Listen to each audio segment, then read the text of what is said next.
All right. Um, yeah, I decided to live stream. Um, yeah, I was trying to figure out a way to record the screen here, but I can't seem to find a way to do it. I'm just gonna have to roll with this. But yeah, I decided on the fly to do a live stream ahead of the finale night for BBCAN. We had the Final Four eviction last night, and it was very interesting what happened there. We saw that Josh used the veto on Betty, and in turn, we saw Betty actually evict Helena, which was a bit of a surprise. Like on the surface, you wouldn't expect that. You'd think he would have been absolutely dead.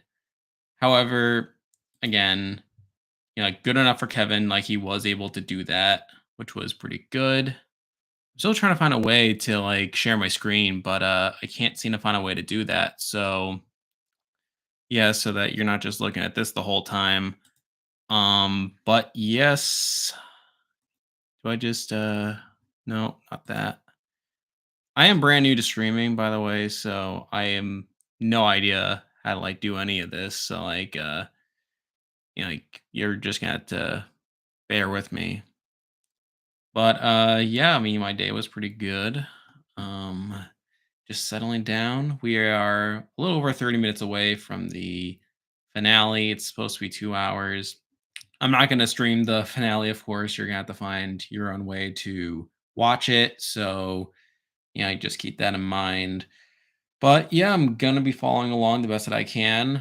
We're going to be getting the final HOH tonight, all three parts, presumably. And by the end, we'll probably have a winner of the season. Well, not probably, we will have a winner of the season.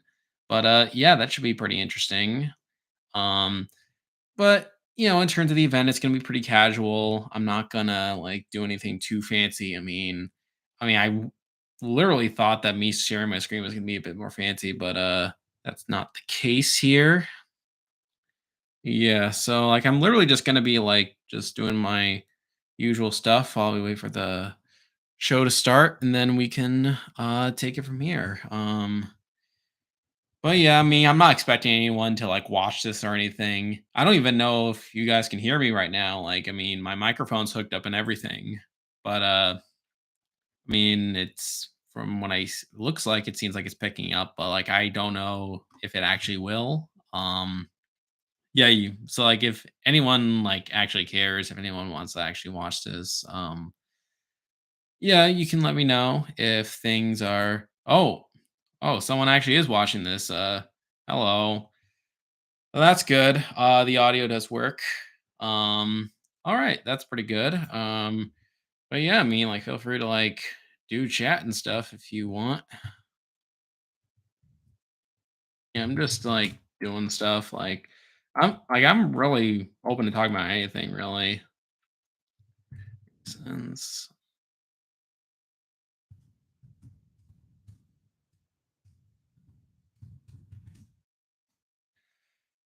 yeah, I mean, Big Brother finales are usually not super eventful outside of like the actual results. So like even though like stuff will be happening, like I'm probably not going to be reacting to every single thing that happens. So that's another thing to keep in mind. But I guess I can just like share some general thoughts going into tonight. So I did put Kevin on my thumbnail.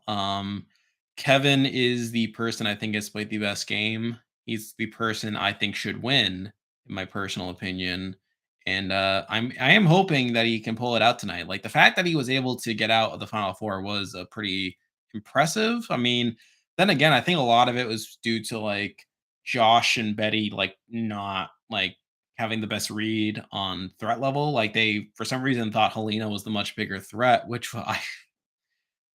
Man, I'll tell you, this season, like just when you think that it's starting to slow down, just when you think that like maybe things will like stabilize, like something new happens. And considering this is Big Brother, I mean, that's like unbelievable. I mean, we have like recent seasons of BBUS, which were like pretty stagnant for the most part. I mean, BB23 was like mostly remembered by the cookout.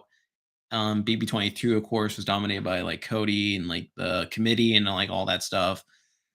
BB21 was a bit more fluid, but like I mean, at the end of the day, it was just Jackson and Holly winning a whole bunch of comps at the end. Like so, not too exciting there. Then of course, Celebrity Big Brother, which is not fun at all. I mean, Misha and Todrick basically never really had that much adversity at the end of the day, even though there were points where they probably should have lost control, but they were able to hang on there, which was pretty annoying, but it is what it is, I guess. So basically, literally, in terms of Big Brother, I mean, Big Brother Canada was like the only thing that was like delivering consistency in recent seasons. What was this here? BBCAN 9 and 10 are these train wreck, wild, hilarious seasons, while BBS has been two steamrolls back to back. Yeah, pretty much. Like I would throw in Celebrity Big Brother as well. But yeah, I mean, Big Brother Canada has been like the main like shining light, really. I mean, maybe not necessarily for the right reasons per se. I mean, it is sort of like this like balancing act between like we want to see like great players like succeed and like do well, but it's also like when we have like stuff like BB22, for example, which was like Cody playing like this amazing game. I mean, it also led to a very boring season. But then again, I mean, Celebrity Big Brother was also like a boring season at Steamroll, but like Misha was like a really bad player, in my personal opinion. I mean, like there like she did like a bunch of like really questionable stuff, like turning down Lamar's like Final Four deal. Um I'd rather be entertained than watch good gameplay usually. Yeah, I mean, I can definitely see that. Yeah, I mean, this season was pretty interesting in terms of the bad gameplay department, and I am planning to do like a review like next week probably. But I guess as I was sort of like a sneak preview, the review is going to be pretty positive. Like I really like the season, and like hearing around like people like on Reddit and on like YouTube and stuff, like seemed like the reception was also pretty positive, especially in comparison to like the other stuff that's come out like recently. So right now, like I'm actually talking to a friend of mine on Discord. It's like so she's watching Survivor for the first time. She just started Redemption Island. I don't think she's watching this right now. I mean, but if she does, hi. But yeah, she was just giving my her reaction to like Redemption Island. So like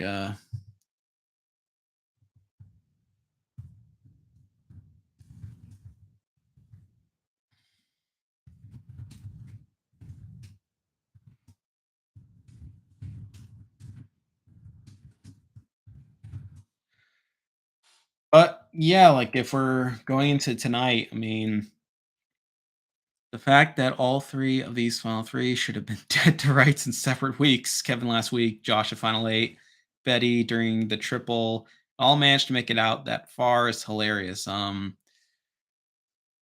Yeah, I mean, was Betty really dead to rights though, during the triple? Because I feel like Eve like I mean, probably with the HOH results, probably. I mean, Josh was definitely one of Betty's better case scenarios for that. But like even then, like he still puts her on the block, like not because he was like still like siding with Kevin and Alina at the time, which was we obviously saw how that turned out. But I don't know if she was, like, dead to rights per se, because I feel like going to the triple, I felt like Marty and JC Lynn were, like, the very clear targets, and, like, I feel like most people I feel like pretty much everyone would have at least put put Marty on the block, and most people would probably put JC up, with the intention to evict her. Although, I mean, I'm just trying to think, like, what scenario was there where Betty goes home in the triple? When she was on the block more, yeah, pretty much. I mean, I think you can definitely make a case for, like, earlier in the season, like, there were definitely points, like, earlier on where she could have been, like, a very early boot, but I feel like over time, like, she just got to the point where like she was just on the block a lot to where she was kind of a pawn star, kind of, but also like people just started picking her up. And I don't think I feel like once she was on the block like once or twice, like people just didn't really see much value in getting rid of her. Finally, also when if she doesn't win, yeah, yeah, that's true. Yeah, she definitely could have been in danger there as well. So yeah, I mean, I guess you can thank like the final eight. Like, I still can't believe what happened there. Like the whole gummy bear thing is really something. Um, Josh should have gone home there. Had the yeah, pretty much. Like Josh, it was either like Josh or possibly Kevin. Like because like for some reason, like my memory is like tripping me right now. Like I'm just like getting used to like this whole live streaming thing. Josh was already on the block, I think, and like he want like yeah, Josh was already on the block, I think, and then Kevin was supposed to go up as the replacement until that whole situation happened. Like literally like most of the day before the veto meeting, like Kevin was supposed to go up. Oh yeah, Josh was up. Yep. Yeah, so like Kevin was like he was supposed to be like the renom for like most of the day. And it was literally only like in the last like couple hours where like that whole situation happened. But I mean, when you have Marty as the HOH, I mean, I guess stuff like that can happen, which again just contributes to like this whole season. Like being what it is. And like I think at the end of the day, I feel like the season's probably better than BB Can 9. Like it's definitely more crazy than BB Can 9. Like because I think like like BB Can 9 like definitely had like its moments. Like I feel like a lot of the very memorable moments came like in the post jury phase of the game, like Jed not using the veto on himself and like oh, what else was there? Oh, there was like when when they tried to backdoor Kiefer, but then Kiefer was able to talk them out of targeting them, and then they targeted Tina in response. That was something. So yeah, I mean that's something. But yeah, this is gonna be a bit of an interesting evening. Yeah, I just gotta like get everything set up. Yeah, I just got to take care of something real quick. So like I'm just gonna like step aside for a moment and then we're gonna reconvene. So don't go anywhere.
Sorry about that. I just had to step aside. Like to yeah, but like I should be settled in now. Like we still got like 20 minutes before the show. Looks like some more people are showing up, which is pretty good. Predicting tonight, if Betty wins HOH, she takes Josh and wins, which yeah. Um I've kind of gone back and forth on whether Betty will actually win though, because I don't know. Because on one hand, like you'd think that like with Betty winning like these comps, like that she would naturally get this respect. And like also the fact that like people like Summer were like pretty mad with her on the way out could be interesting as well with like how like the people how like the jury perceives like the final four move, like with like Josh thinking that Helena was the bigger threat than Kevin. I mean, as I feel like now, like the jury is starting to pick up on Kevin's game. I feel like compared to what it was like earlier, I feel like Kevin may have had a harder time. Um, but yeah, like I'm kind of scatterbrained right now. Like I'm doing like several things at once. Like again, like this is like for those who are just joining us. Basically, this is like for the BB Can finale, but it's very, very casual. Like, I'm not like I don't have anything too fancy set up.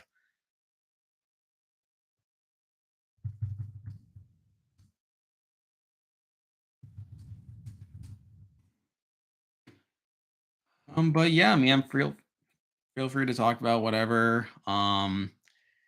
Yeah, the show should be starting soon. But basically, yeah, like so how I think this is gonna work. Yeah, Betty wins, takes Josh. I think that for sure will happen. We'll have to see if Betty wins though. I mean, because I don't know, like I am starting to think that maybe Josh beats Betty no matter what. But obviously if Betty wins HOH, then that could definitely factor in. If Josh wins HOH, he takes Betty and wins. So like, yeah, I see that. And if Kevin wins, he takes Betty, but loses maybe.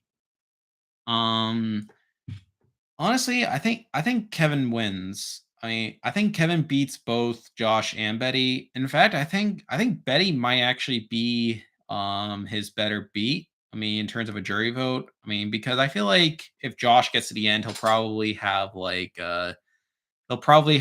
Gino, perhaps well, along with that JC Lynn. I mean, no, Marty. He would need to be against Betty in order to get Marty's vote because I feel like Marty would probably vote for Kevin. Herman and Moose, I feel like they're going to be voting together, and I could see them voting for Betty if Betty wins final HOH. But I feel like just naturally speaking, they might lean Josh and Betty. But like, there's that. I know like last week on the live feed updates, they broke down like Taryn Armstrong broke down like them talking about the different jury scenarios, how those would break down. Helena's not voting Josh according to her exit interview unless Josh pulls something out of his tail. So like by pulling out of his tail, do you mean taking Josh Kevin to final two? Nah, probably not. Um, there's no way Josh is going to take Kevin to two. I mean, yeah. Also, part of the reason why I'm taking so long is because like I am talking. So like, there's this friend of mine. She's watching Survivor for the first time, and she just started watching Redemption Island. So she's just reacting to everything. She knows who wins. So like, but like she's still like reacting and stuff.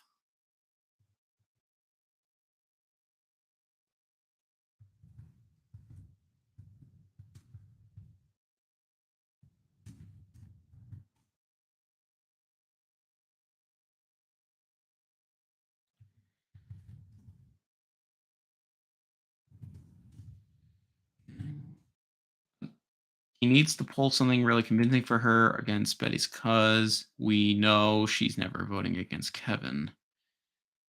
Yeah, yeah, that's true. Again, it'll be very interesting to see what happens here. But yeah, yeah. I guess I'm wondering how the results will go, the actual like parts will go. So like, I think the best case scenario is that like Josh wins part one and Kevin wins part two, and like we basically get like a BB17 situation where whoever wins the final part wins the game. I think that'll be interesting. Anyone could win depending on how final HOH goes. I mean, yes, but I think naturally, I think Josh is the most likely to win as obviously he's not taking Kevin, and I think Betty would take him to the end as well. So like So basically, as long as Kevin doesn't win, then he should be at final two. And I think just inherently he would have the better jury shot against Betty.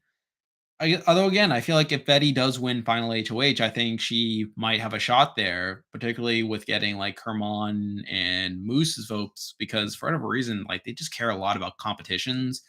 Like Herman, like literally, like spent like a decent chunk of the season like roasting Summer for like her saying that she was throwing comps, which kind of makes sense given like his strategy. Like, I mean, Herman very much fits the like BBUS model of playing the game, which is very dependent on winning competitions. Like, you basically have like this big mega alliance that always has the power, always has like the competition wins, and obviously in order to like have that strategy be effective, like you need to have people that can actually win competitions.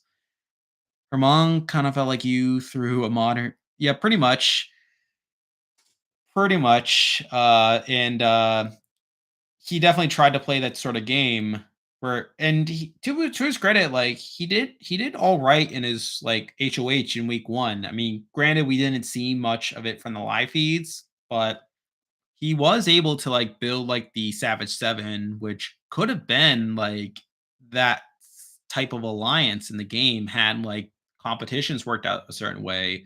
It's just that Kyle blew everything up. And yeah, Kyle literally blew the game open.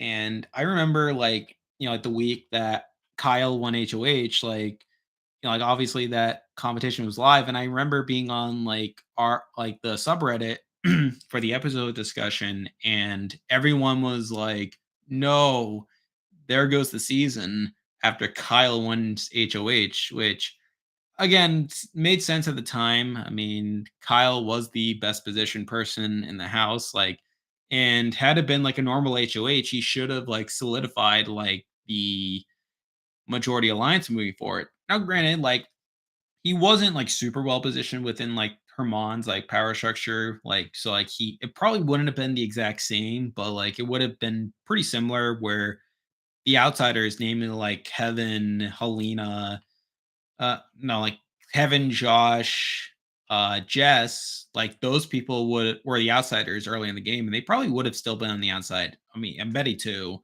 but like Kyle literally blew everything up, and that was a big reason why the that's one reason why the season was as crazy as it was and how dynamic it was.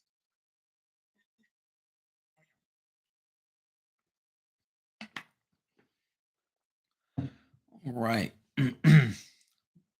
Also, another thing is like if I talk for long periods of time, then my voice gets a bit interesting. So like I need to like drink water, clear my throat. So if my voice ends up sounding like weird as the night goes on, like that's probably why. It's been a while since we've had a third HOH who didn't blow up their game and BBCAN. Yeah, I mean, I think was Marty the only person to win three HOHs this season? Because Josh never won one before. Josh never won one before the triple. So Josh has two. He won final. He won the triple, and then he won final four, of course. Yeah, Josh winning final HOH would matter, but to be fair, it's like final four HOH, which again he technically misplayed. But then again, it's like final four HOH is like the least powerful one in the game. So it's like, you know, yes, you can misplay it, but it's like not as bad as like earlier in the game, of course. And then final three HOH, it's like, yeah, you can obviously misplay that even worse because in that case, you're the one directly deciding who goes home there. So there's that. BB players try not to blow up their game, instant fail. Yeah, pretty much. Also, hi Raven. Wasn't expecting you to be here, but welcome. This should be an interesting evening for sure.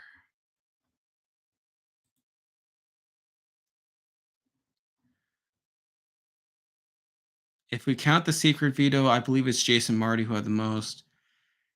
Yes. Yeah, that's like comp wins. Like that's not HOH results though.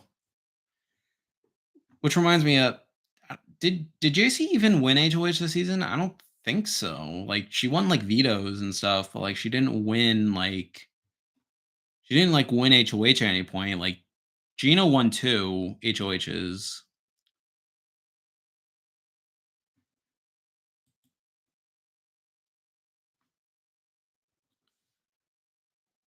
I'm with my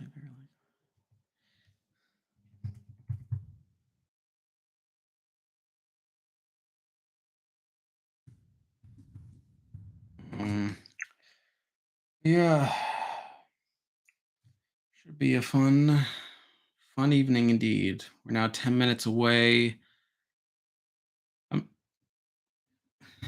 I'm just hoping that obviously like I'm not going to be like showing the show itself. So like you're going to have to find your way of watching it. I just hope that my way of doing it doesn't like crash too much because the way I've been watching it throughout the season is like it's been fine for like the regular episodes, but like the for whatever reason like the live shows like it tends to crash a lot. So like hopefully we don't get too much of that.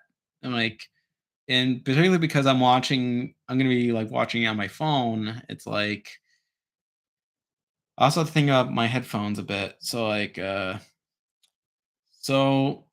obviously I wear these like with like they're attached to my microphone. So like maybe I'll have like one in here and then like one like with my AirPods like to watch the show on my phone. There's that. The HOH winners this season were Herman, Marty, Kyle, Gino, Jess, Josh, Betty. I think. Yeah. Yes. I don't think anyone else won this season because Marty won two. Marty won three. Gino won two. Josh won two. Betty got one. Yeah. And then Kyle got one. Jess got one. And Herman got one. For some reason, I think Moose got an HOH too. Like, I don't think he did. Global likes to pull live shows down more because they know that those get more views. Yeah, makes sense. Yes, but again, like most of the evening is going to be like the result, like the comps, and like it's only going to be like a couple moments that like really matter. So like bear that in mind, and like and especially like once we know what the HOH results is, then hopefully we won't have to like be like super lost if I won't be super lost if I don't catch every single second of it. So there's that. Moose got prime safety during the double. Yep. Yeah, so it's like so he kind of won HOH, except not really. He just got to be like the first in the safety chain. So yeah, that explains that. That that was an interesting twist though. Like it was basically like the Monwan twist, which wasn't bad on Celebrity Big Brother. I actually like don't mind it. I mean, especially if it's like a one round thing. And I especially like the way they did it on this season where like they like didn't do it all the way. Like they got down to like three and then they had the second comp or the winner of that got to pull themselves down. So I thought that was pretty interesting as well.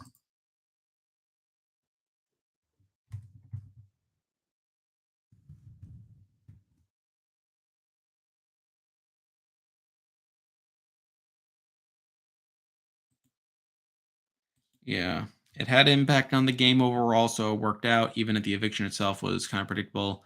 I mean, I feel like Jess was pretty much a goner at that double. I mean, they pretty much needed like they pretty much needed to win that comp in order to to not go home there, which to be fair, I mean, they had a shot of winning it. Like if they didn't like screw up the one ball, if they didn't put the one ball in the wrong tube, there's a chance Jess could have won that. I mean, even so, like it still seemed like JC was moving pretty fast, so like it's not a guarantee, but yeah, pretty much if anyone except Jess won that a second comp, then Jess was gonna go home there. So, but even so, like it was still interesting. Like I think it again, it can expose loyalties. It can lead, especially when the players don't see it coming, and it can lead to some interesting stuff. I mean, especially like afterwards, where the week after, well, you obviously saw like Gino left on the block, and then Marty voted for Gino during the double, and then he obviously won HOH, and we obviously saw what happened with that. Um, oh, hi Bryce. I'm doing pretty well. Just getting ready to watch the finale. Should be an interesting evening, that's for sure.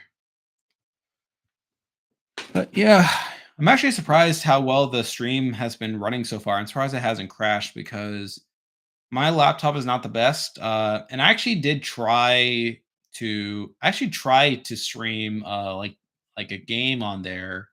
But it was like there was so much lag. Like the stream itself worked out fine, but like once I turned on the game, like it was so bad that like it was basically unwatchable.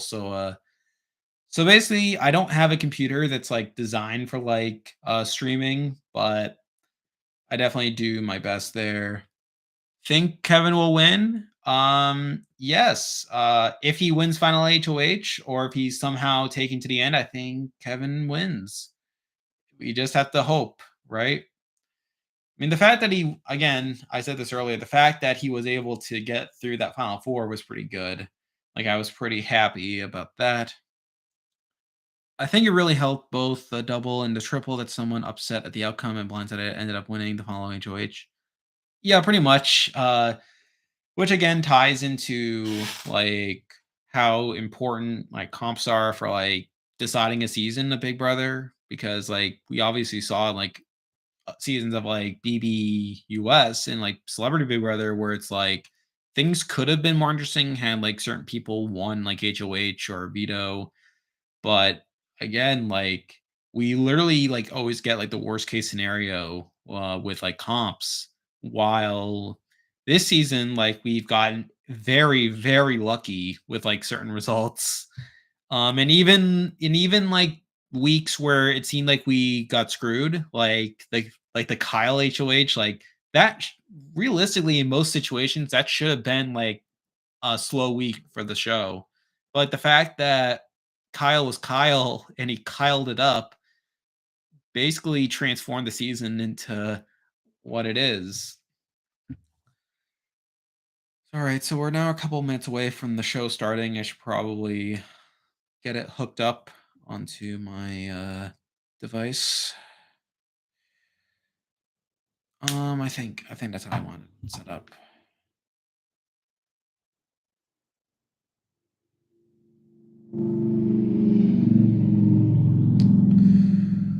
Right.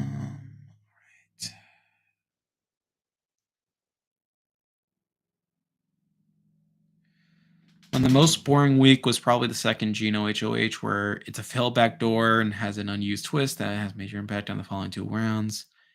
Yeah, pretty much. Yeah, I think this is going to be a very revered season by the end of it. I mean, even more, possibly more than BBCAN10. I mean, I don't know, like I know like people may debate like certain moments like obviously like BBCAN9 has like obviously the big moment is like Jed winning the veto when he's on the block and then not using it on himself or using it on Beth and then obviously sending himself out that way even though he there was a twist where he could have saved himself but then he didn't like I mean, I remember at the time, like I did not want Jed to come back into the fake double. I was kind of hoping he'd be done with because I was so worried that like Jed would come back in and win out to where it would make the season boring.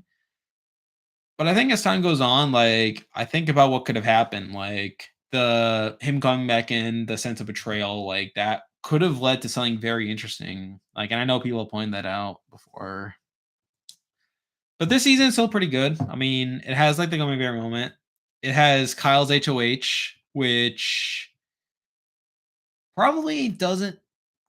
I think Kyle's HOH objectively is worse than like Frenchie's, for example. But I think Frenchie's was just more chaotic in terms of what actually happened. Because obviously Frenchie had like a lot more targets coming into his HOH, where he originally wanted to like target Brent, but then Brent basically misted him.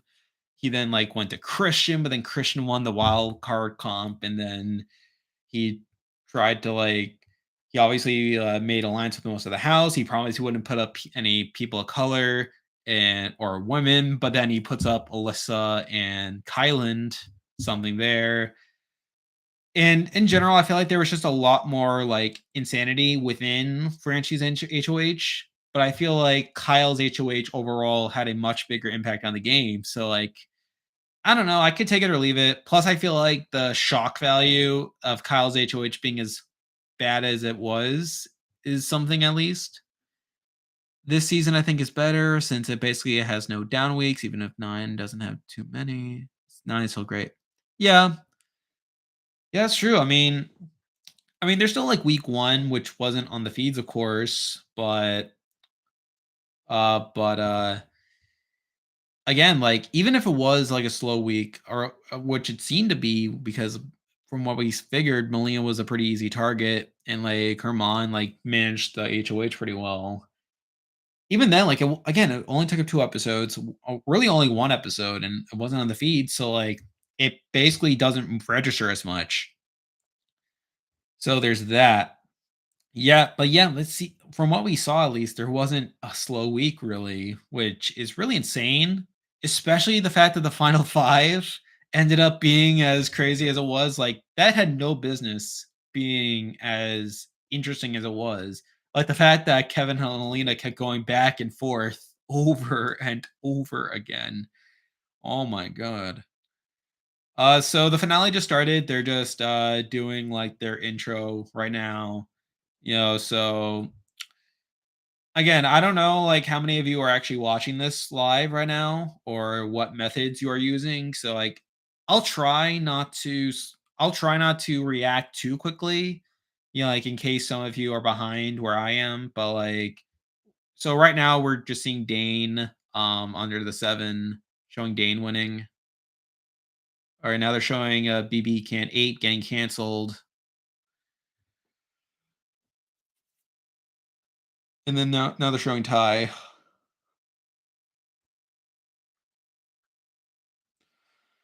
Yeah, it is now finale time. Kevin has to comp out the 3. Yep, pretty much. And already my stream has crashed, or my method has crashed.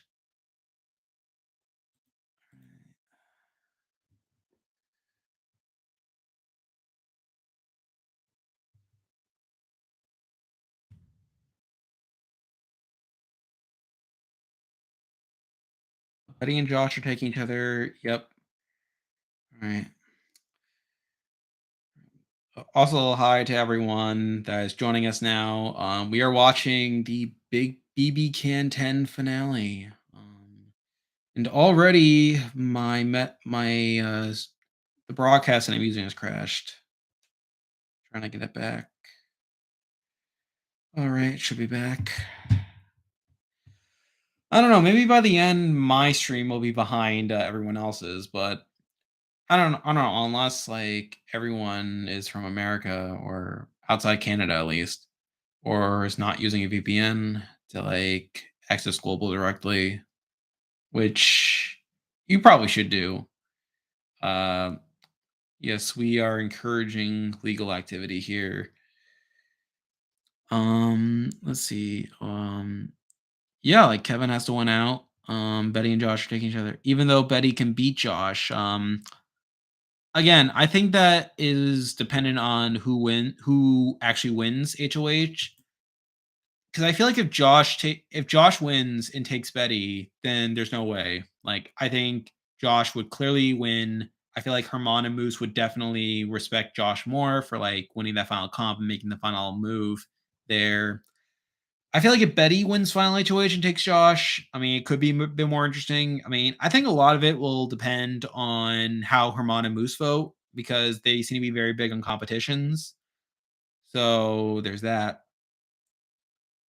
All right, right now it's just counting down the days.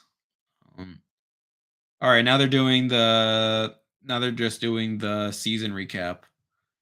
I'll probably watch the finale tomorrow on Global, but I like seeing live streams. Yeah, I mean that's probably the better approach, but again, like if you don't mind being like spoiled on stuff that's happening, then I mean, then we're glad to have you here.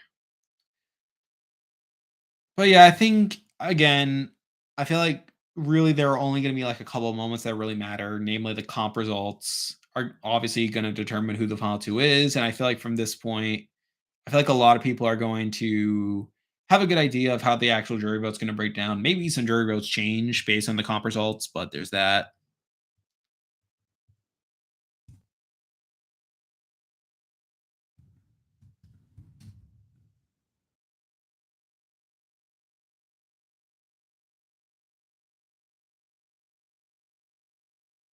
They're still doing the recap. They're propping up Kevin. BB finales are very excessively long. Yeah, pretty much. Yeah, this does not have to be 2 hours. But they're probably gonna bloat it out. They're gonna have like a super long recap. Uh, they're gonna like show a bunch of they're gonna show like a bunch of like scenes in the house that may matter. I mean, most seasons they probably won't matter because really everything is determined by the comp results. But I mean, when we're talking about BB I mean, maybe these will matter. We'll just have to see. I mean, but to be fair, we did just get the we just got the veto in eviction yesterday, so maybe that already shined some light on some things. The fact that Josh and Betty thought Helena was the bigger threat between Kevin and her probably says something. Um, yeah, they're probably gonna show that. They're obviously gonna show a jury house segment. Let us know how the jury's thinking. And then they're probably gonna if it's an endurance comp for part one, they're probably gonna take forever with it. So there's that as well. But yeah, I mean, say what you want about like the Celebrity Big Brother finale, which was like very rushed. I mean, I was kind of glad that was only 1 hour. I mean, I know a lot of people were it's kind of funny too because like Celebrity Big Brother had like all these 2 hour live shows, which felt very, very bloated. But then they literally just raced to the finale. But considering it was Celebrity Big Brother 3, and considering the fact that like it was like pretty boring to begin with. I mean, Cynthia can't win a comp to save her life. I mean, it was pretty foreshown. The only segments that really matter are part one, two, three, jury house segment, final quit. Yep, pretty much. Yeah, but even then, like, it doesn't need to be that long. Like, part of me just wishes, like, just tell me what the results are. You know, I mean, because how much of this will really matter? How much of these talks are actually going to matter at once the comps happen?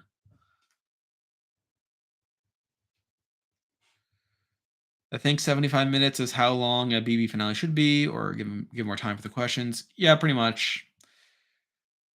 Yeah, it would be nice if like BB questions were like similar to how like Final Tribal works on Survivor. Even though like Final Tribal doesn't usually decide outcomes on Survivor, like it still like is something that we can like use to like assess like winners and stuff. I mean, so I don't know if you guys like follow the Moranian review at all, but like he's like he has again pretty good channel with like a lot of fun videos and like like last year, like he did like a whole series about like final tribals and like ranking like all the performances there, and it was pretty interesting. Like like he talks a lot about. I think granted, like he admits that even then, well, like the final tribal doesn't change too much. Like there isn't like there are very few examples in which someone came into final tribal losing the game but then came out winning it, with a possible exception of Todd from China.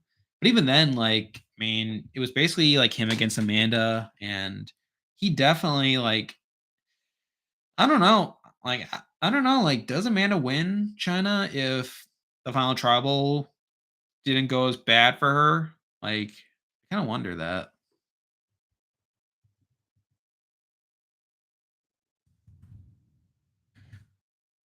Oh my god, this recap is taking forever. like, so right now they're just talking about Betty. Yeah, they're just propping up Betty as an underdog right now. Yeah, they're talking about her winning veto.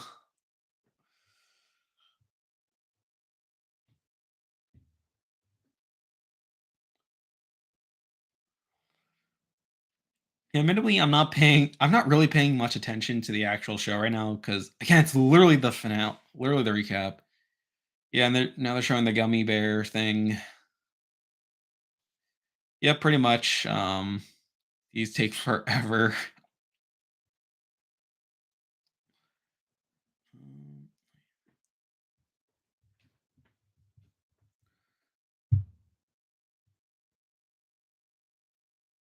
And now they're talking about the triple.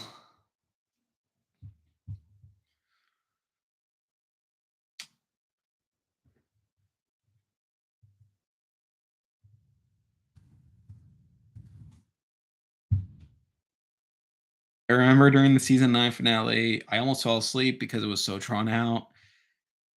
Yeah, I barely remember the finale outside the comp results and obviously the ending.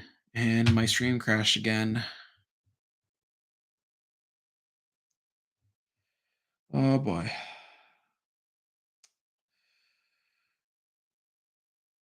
Again, I'm probably not missing too much.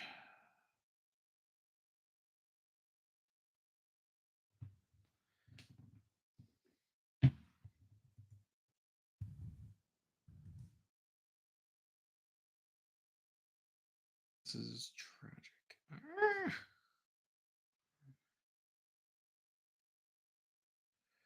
Right.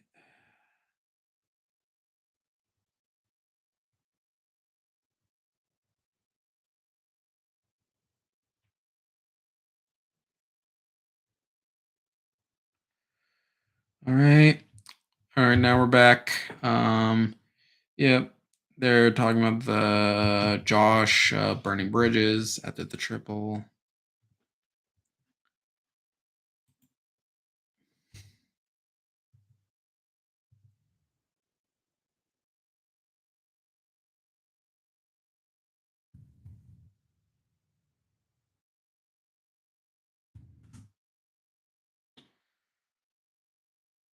It takes until 1 hour until we get the final eviction. Yeah.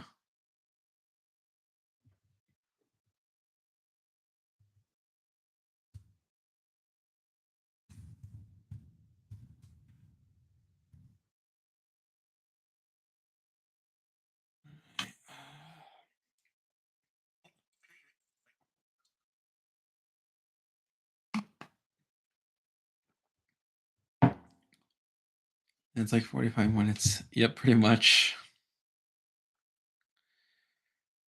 So yeah, I mean, we're watching this finale right now.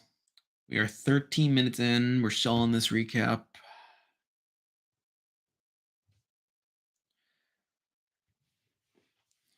But yeah, aside from that, I mean, things have been going all right. I mean, well, I'm just waiting for stuff to happen.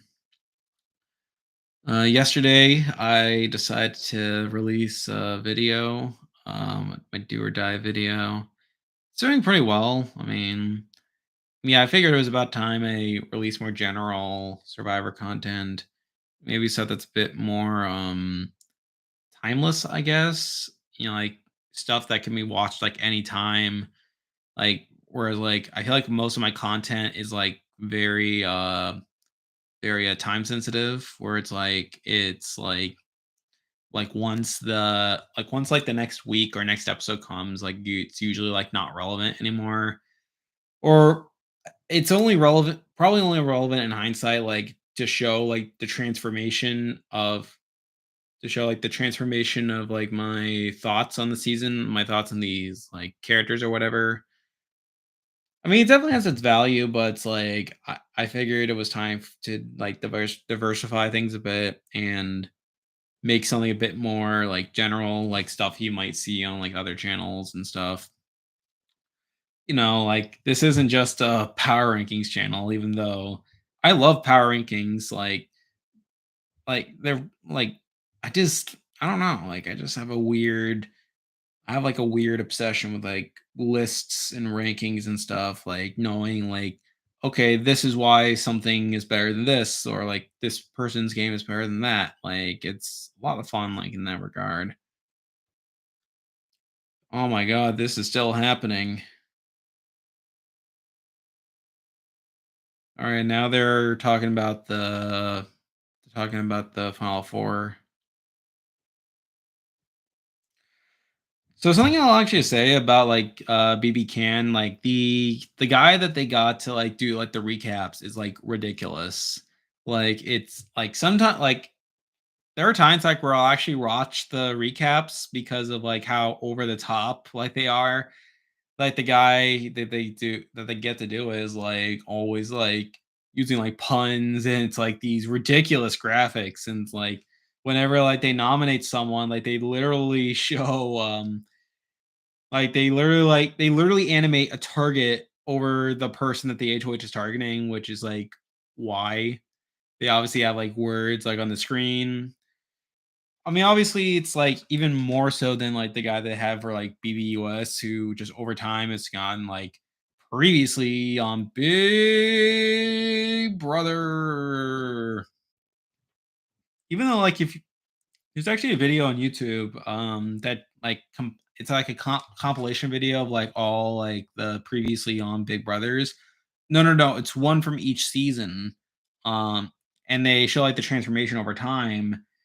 They like I think what they did was like they had like a different guy from BB2 through BB5, and then like the current guy they got is from like BB6 on.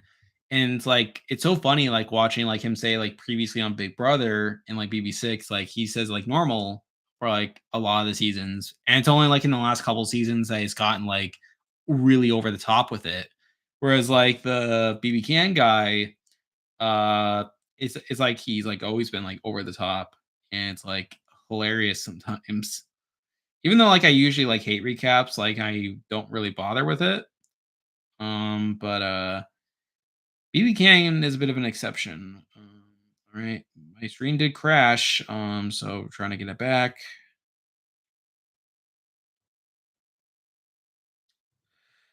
Yeah, this is probably gonna be, like, a recurring thing tonight. Alright, got it back. Remember the recap guy challenge? Oh, yeah, that was that was something.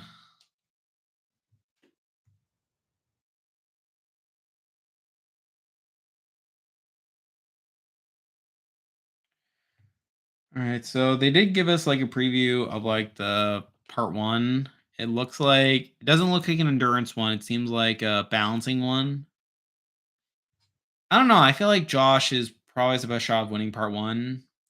Like I feel like Josh wins part one, and then what is this set?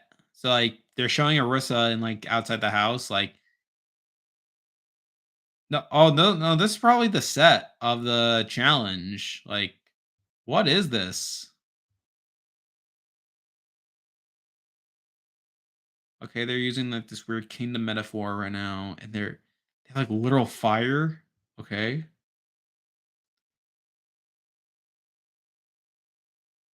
All right, now they're starting part one. All right, it should be interesting.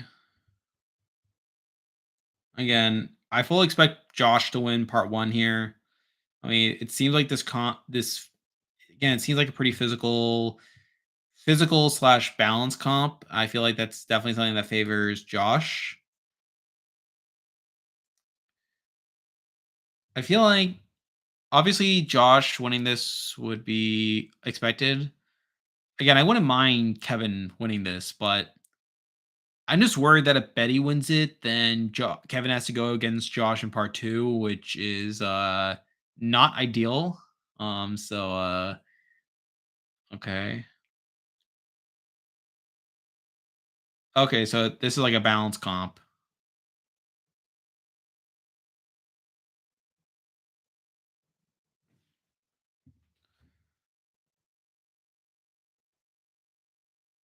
Why 26? So that's like 26 coins. That seems like a very specific number. Oh, maybe they gave a reason for it. All right, they're starting the comp.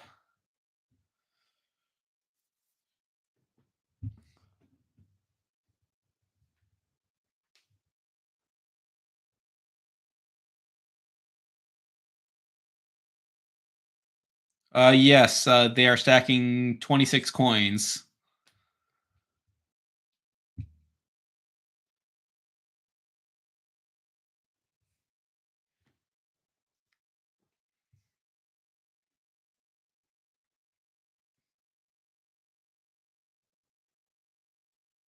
This is the third time in a row they've done this for Final HOH Part 1. Yeah.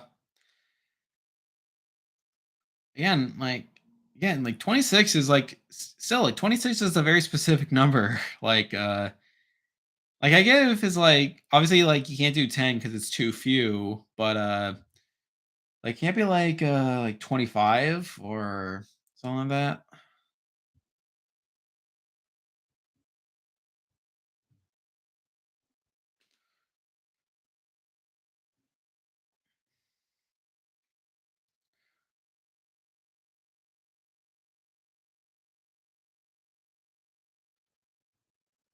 All right, doing the comp.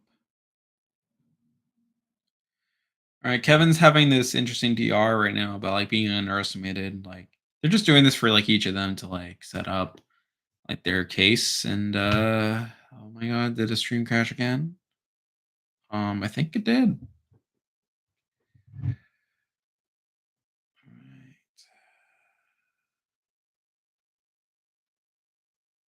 All right, yeah, it crashed. All right, hold on. Yeah, Global's really being really brutal tonight with like taking down streams. It's almost like they don't want us to know who wins. Which is weird because like so like they put like they literally put like some of the previous seasons on like Paramount Plus. It's like so clearly like they want to like build like an American audience or something, or they're fine with like Americans like watching it, but it's like one, they don't like put episodes from the current season on there, or if they did, they didn't do it like right away. But also like I don't know. I think I think yeah, I think they should probably invest in like doing better. Okay, I don't know if that's like I don't know if that's just like a hype thing, something that you're rooting for, or if that's something that actually happens. But yeah, that would be interesting if that happened. Right, BB does not have the budget to air in the US. Yes, that's true.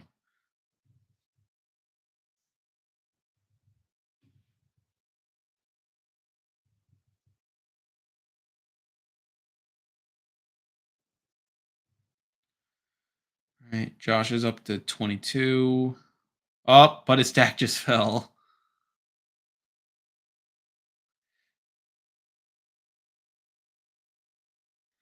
Amazing Race Canada 4 probably would have aired in the US if they had the budget because that season is great. Too bad the seasons following it are questionable.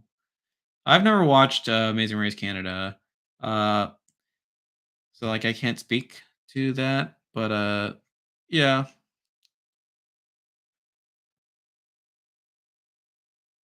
right. And again, like Kevin dropped his like again, they just keep like fast forward time. Like this one's just taking a while.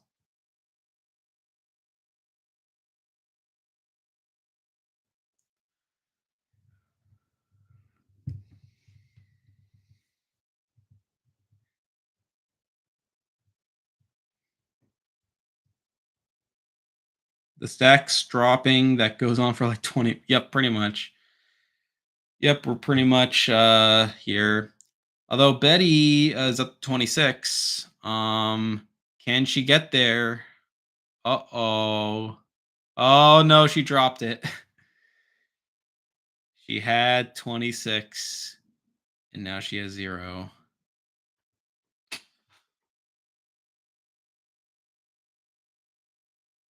All right, Kevin has like a pretty big stack.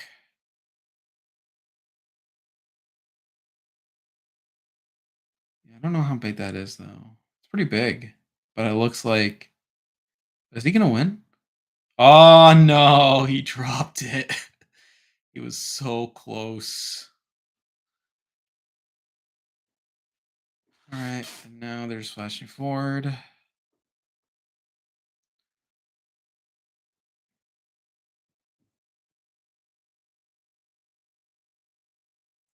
Wow. Yep. They just keep yeah, they're still dropping. All right, Betty's at the 24.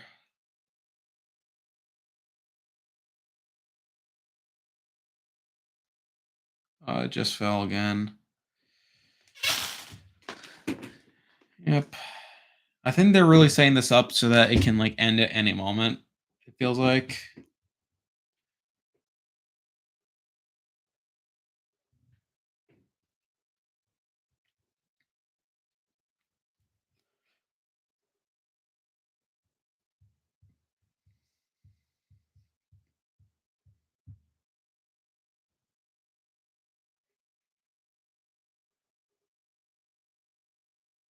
All right. Yep.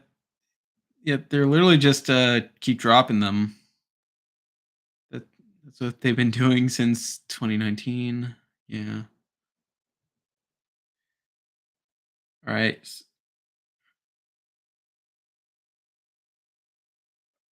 Is Kevin about to win this? Yeah, because he's just going with like a 26 stack, and he just had a DR. Is he about to win this? Is he about to win part one?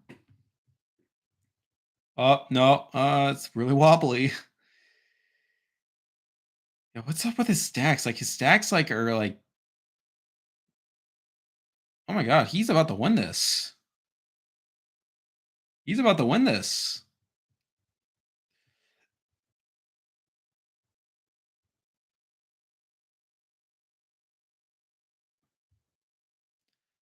Oh my gosh. Yes. So Kevin just won part one, which is good. Or well, it's the outcome I wanted at least.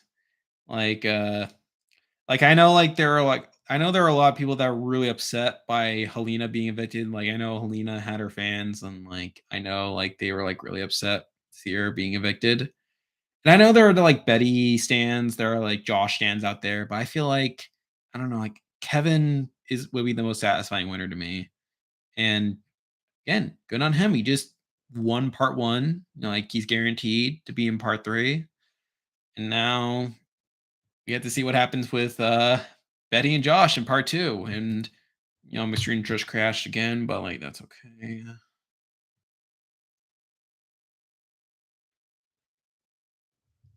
The Helena stands on the Wikipedia page. Oh yeah, the Helena stands are like they're an interesting bunch. Like, I mean, I kind of get it. Like, but like I kind of get it. It's like you know, like she was like part of the duo with Kevin, but I feel like just wasn't as good of a player as Kevin. Like I feel like Kevin like was definitely the more active player, and he was definitely the one that was more likely. He definitely has by far the bigger win equity to me because I feel like Kalina does not win a jury vote. To be honest, like even if she got to the end, like I don't think she wins against. I don't think she even wins against Betty at this point. Like I just don't like. I don't know. I feel like that was. I mean, granted, like Heleno's probably Betty's one win scenario, but but yeah, that would have been not ideal if Betty wins against Helena. They kept changing the Wikipedia page like every week to say Helena won HOH and POV. Again, I didn't see that. Like I don't check the Wikipedia page very often, but oh why man. Yeah, they were like so mad when they were so mad last night. All right, now Kevin's just talking to the camera.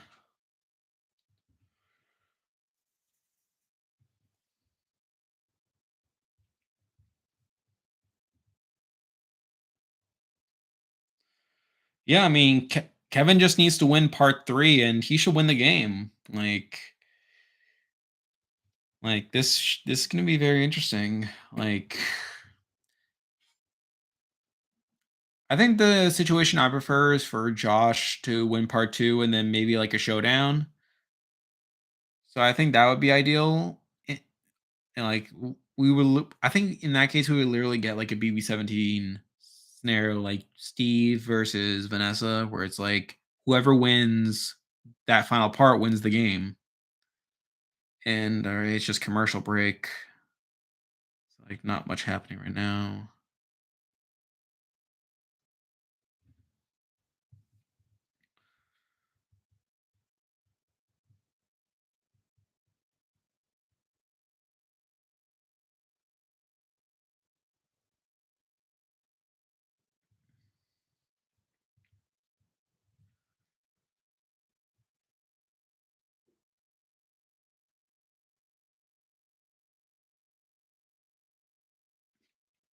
All right, we're back for commercial break.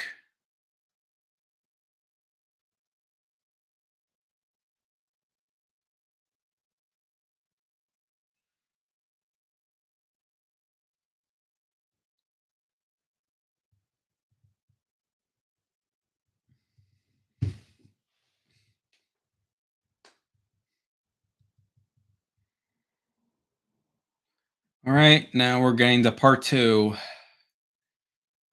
Okay. What is this?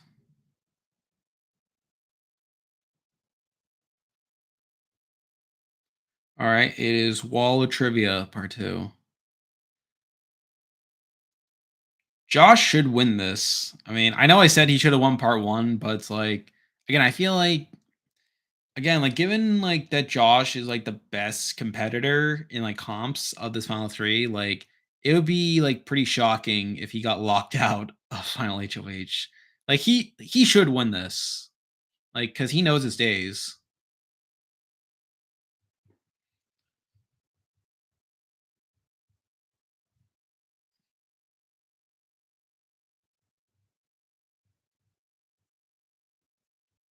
All right.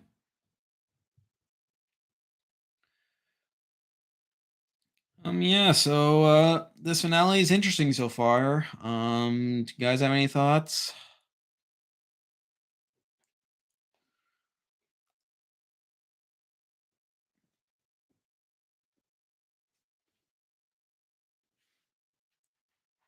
Yeah, Josh should win this.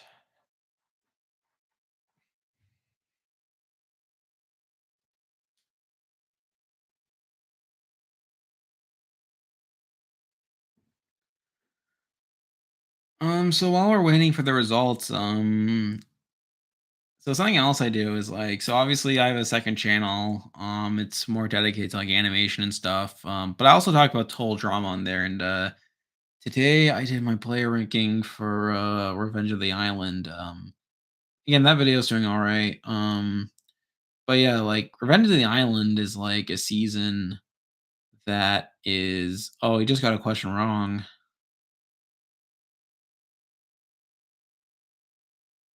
But yeah, Revenge of the Island.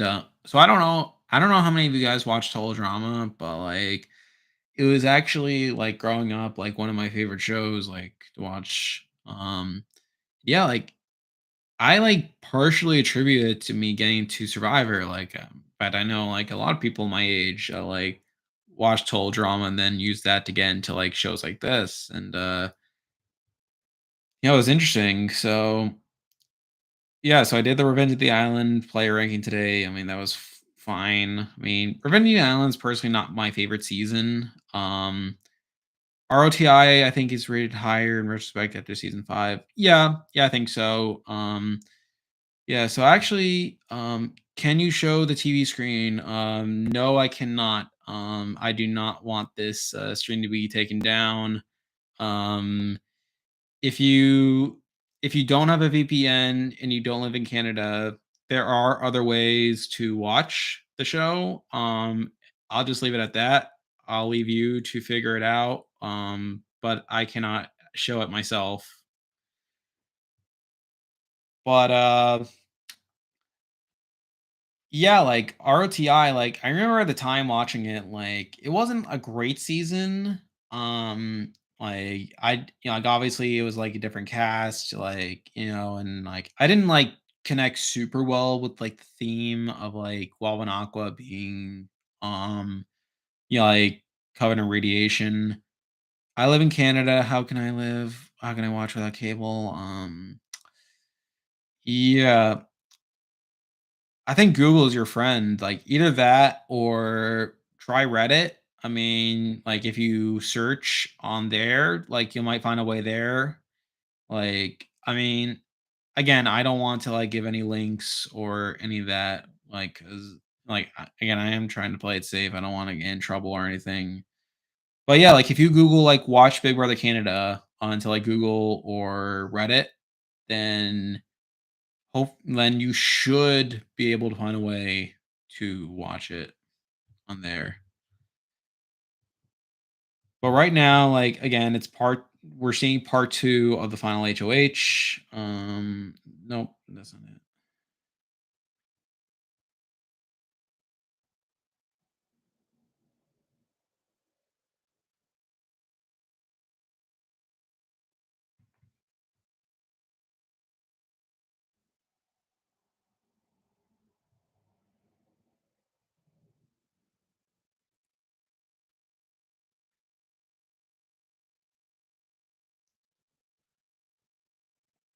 Yeah, the stream just crashed, so like or at least my source just crashed, and I'm just waiting. But yeah, like again, I did not click super well with like the theme of radiation. Like the island getting radiate like like in like mutations and stuff like that. It was just a bit far fetched for me at the time. I think looking back, like it's weird because like so I actually did like a season ranking. It's on my other channel. You can check it out. But basically I had Revenge of the Island ranked third on that. I actually had it ahead of Action, which is a bit weird because Action is a season that I personally connect with more. I think there are more moments from it that I remember fondly, and I remember watching it myself. And like liking it so much. Are we about to get the results?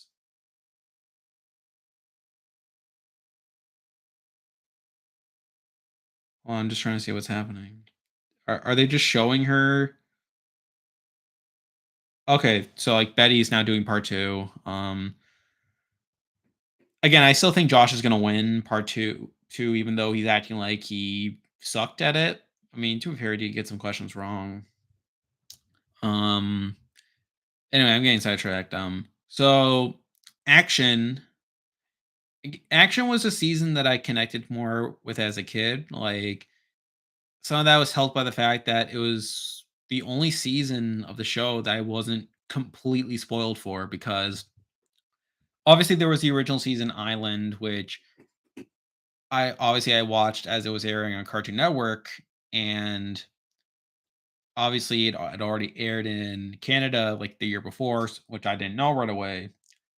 Obviously, I watched the first 6 episodes unspoiled, but then like it was after episode 6 aired that like me, like 10-year-old me, like went onto like the Toll Drama Island Wikipedia page just like, like out of curiosity because like I was interested in stuff. And it was through that I was spoiled the rest of the season. Like it literally went through episode by episode who was voted out.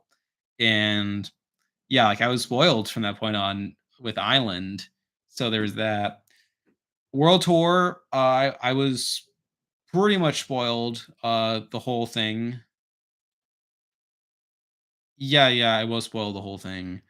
ROTI, like again, that was so I was like 13 when ROTI came out, and I was at a point where I didn't care as much about spoilers. So I was spoiling that. Actually, now that I think about it, like I wasn't spoiled on that much on All Stars or even Pockettail Island. Like I wasn't spoiled on those. Well, like, if we're talking about, like, the older seasons, the ones that came out when I was a kid, when I, like, really, really cared about the whole drama, Action was the only one that I wasn't completely spoiled for, and now granted, I was spoiled, like, for, like, the first half of it, like, everything up until Courtney came back into the game was spoiled for me, and a lot of that was because that was a part of the season that aired in Canada first. But it was so weird because after that, like the show took like a big hiatus in Canada. And I actually got to the point where episodes were airing in the US before they were airing in Canada. So because of that, I was not spoiled on the second half of the season. And like because of that, every boot was like a genuine surprise to me. So because of that, it did connect well with me. So like that was something at least. Plus there were some wholesome moments there. Okay, now they're gonna show the results. All right, gotta pay attention here.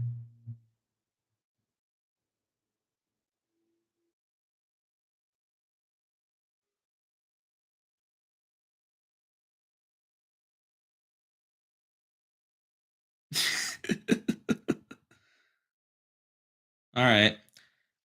So Josh just won part two. Again, not too surprising there. In fact, he won it by a lot. Like he only took like 30 minutes to like complete it, where it's like it took Betty like over 2 hours. So that was funny.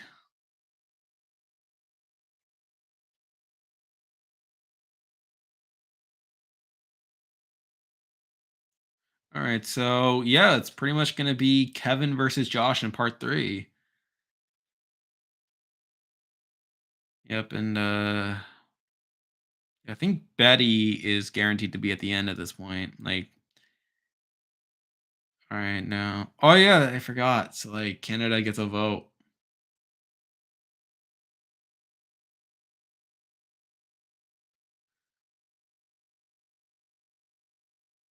All right, now we're getting some jury stuff.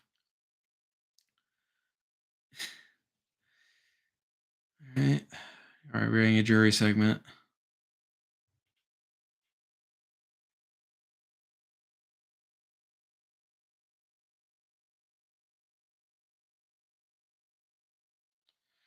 All right, and Kiefer showing up for some reason, because so he's here because he won Canada's favorite house guest last season. For some reason, they're getting him to talk to the jury, which why? Why are they talking to Kiefer of all people?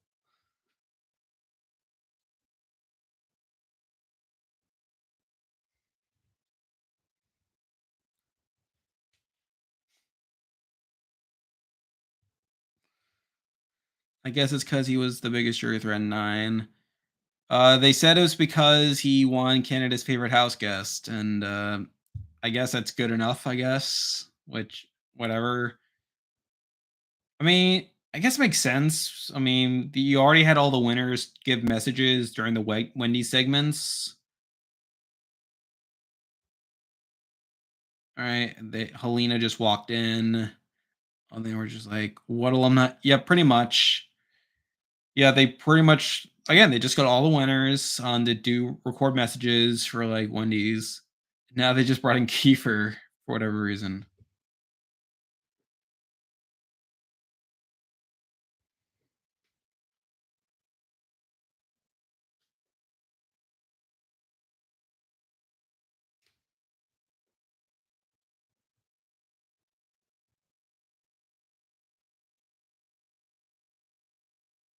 I low-key love how over the top the Wendy segments are. Yeah, pretty much. Yeah, they can be over the top sometimes. Although you know who was over the top? I mean, I feel like Herman was over the top in a lot of the Jury House segments. It's like there's that. All right, now they're talking about Betty. The Chris Wendy's visit is still iconic. Oh yes, who could forget?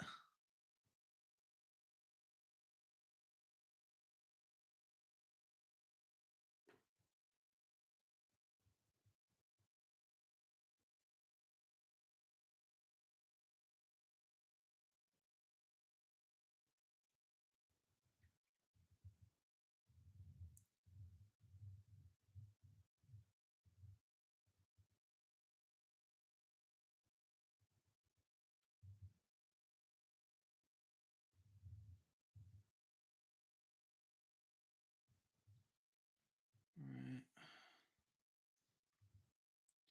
Sorry if I'm not talking.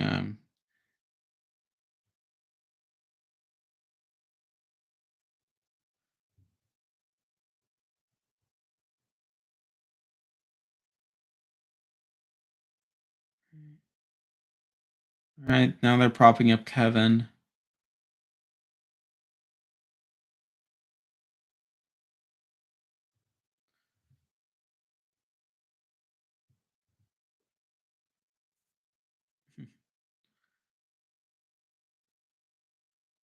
All right, now they're talking about Josh.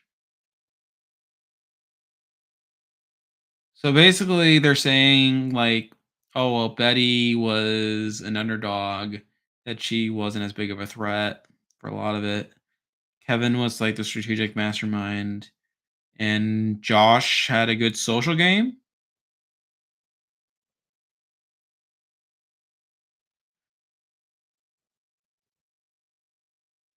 Yeah, so that's basically what they're. That's basically how they're talking about them right now.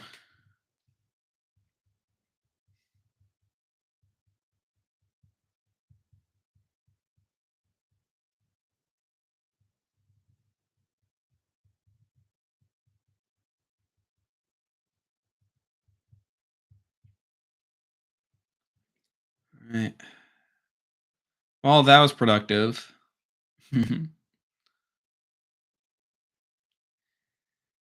Yeah, Kiefer didn't really contribute much to that conversation. I mean, again, I like Kiefer as a character, but it's like, yeah, it's like, still, it's like, why was he here? All right, we're now going to commercial break. Gonna have presumably the final part of HOH. It's gonna be very huge. Again, whoever wins this last part wins the game, pretty much. You know, I know I said that a couple times now, but honestly, I mean it. Like again, because I don't think Betty's gonna win a jury vote at this point. I mean, she might get some votes potentially, but like honestly, I think it's whoever wins this final HOH is gonna win the game. At least that's how I'm. That's what I'm thinking about.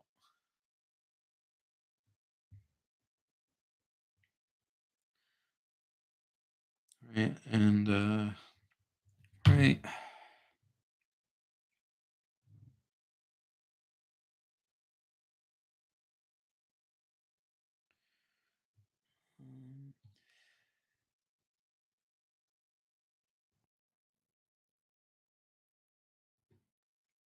Right.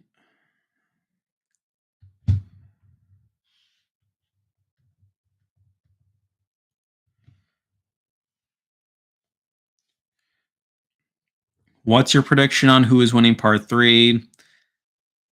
I think it depends on what it is. Because if it's like a memory comp, like if it's like that, then I think Josh would have the advantage. Like again, I think again, I feel like a lot of it's going to depend on Kevin. I feel like again, Josh is inherently the better competitor. He's the more well-rounded competitor. Probably has the advantage in any given competition. it's just a matter of if Kevin can really step it up now. And again, to his credit, like he did win part one. Like I didn't think he was going to win part one, but he did. So like, there's that. So personally, I want Kevin to win because I think Kevin has played the better game. He would be the more satisfying winner to me. But yeah, it just really gonna depend on what the comp is.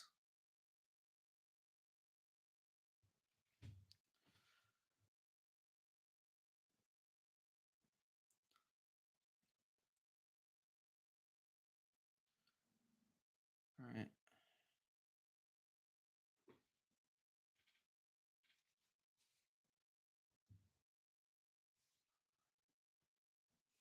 True, I agree. I feel Josh is gonna win it, but we'll see. All right. Okay, now they're gonna show. Now they're cutting to the final three. They're all dressed up. Yeah.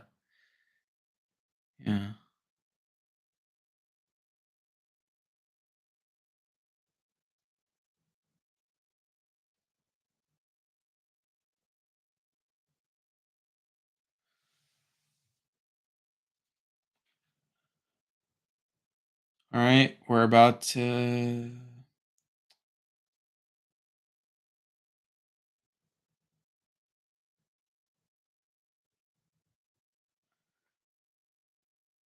Okay, what do we have here? Is that Herman? Okay, so I'm guessing it's like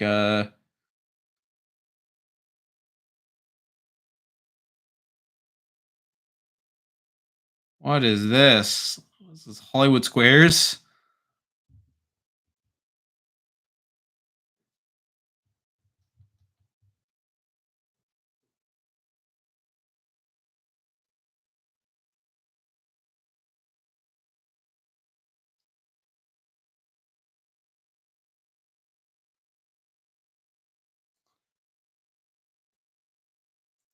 All right, this seems like a memory comp.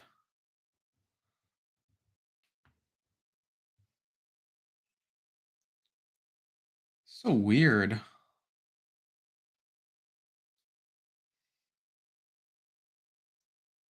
Right. Crashed again.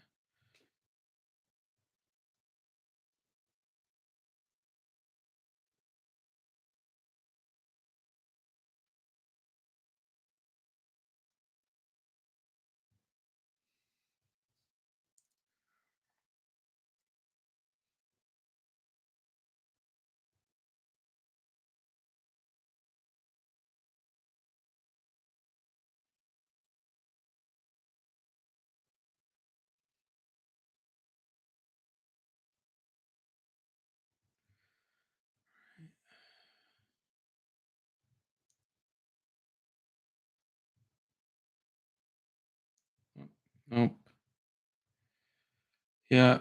I mean, I am still trying to reload the stream, but like just on the face of it, it seems like it's gonna be a memory comp. Nope.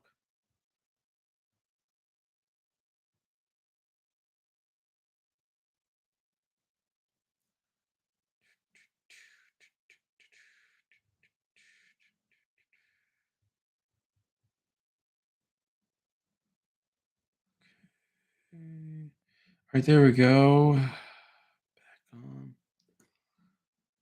All right.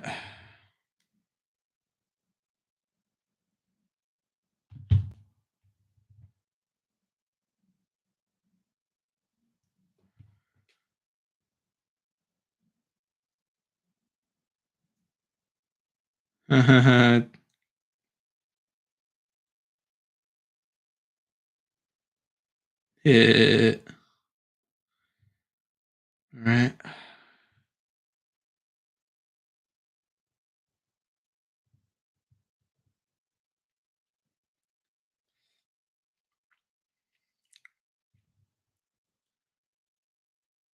All right. So it's how much you know about the jury.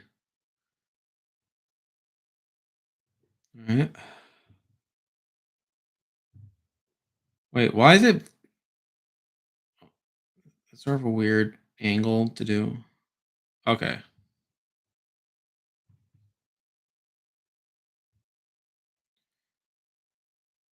But yeah, this could be interesting.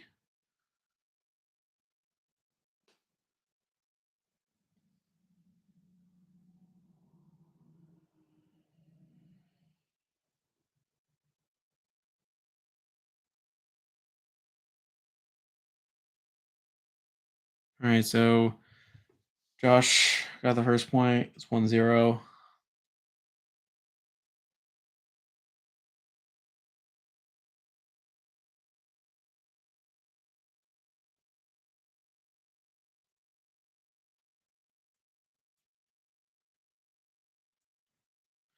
All right. It's tied to I mean it's 2-1, Josh.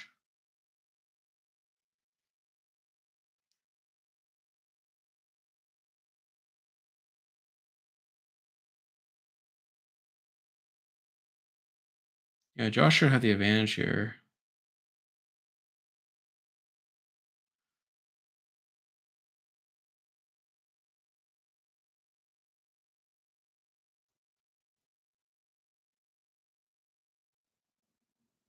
All right. It's 3-1. I mean 3-2.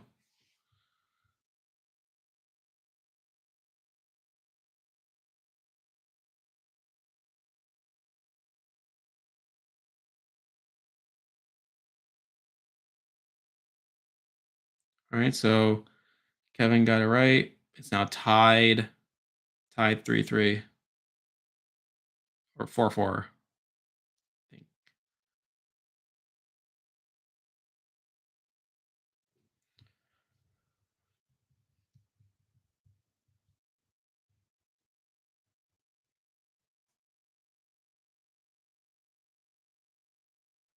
All right. They're still tied.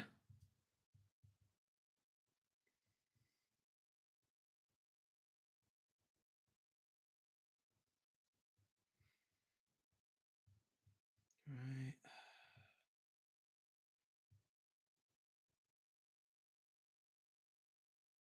All right. Still tied.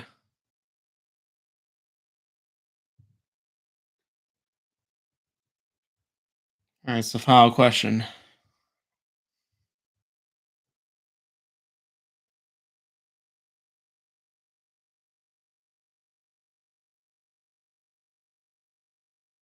All right, they picked the same answer. They're going to a tiebreaker.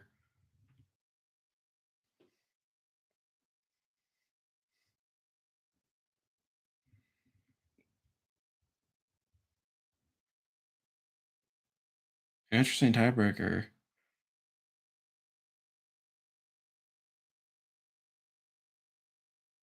So they're basically going to go until someone gets one wrong.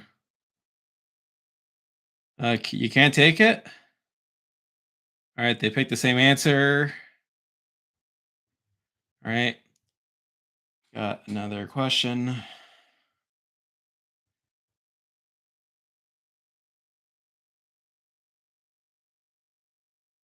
Okay, so now they're going to do all right, so now they're going to do a chalkboard question. All right. But they weren't expecting that. All right. All right. All right, here's the season right here. This is the season right here.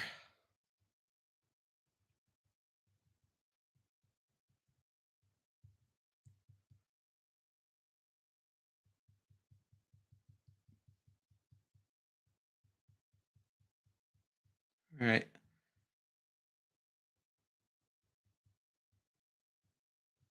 Okay. They have their answers.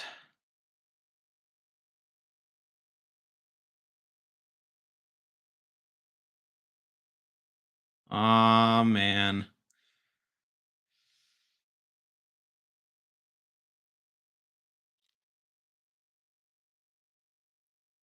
All right.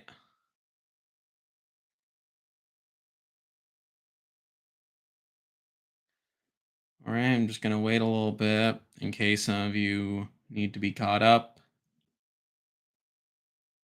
It's going to commercial.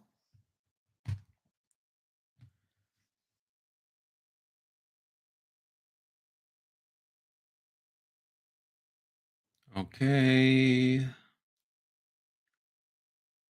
All right, it's long enough. So, so Josh won final HOH. He should evict Kevin here, although who knows? I mean, he's done crazier stuff before. I mean, he should be going to the end with Betty. I mean, he probably feels some connection to her on some level. Probably recognizes that she may be easier to beat than Kevin, although she did think Kalina was the bigger threat between them. But he should evict Kevin here.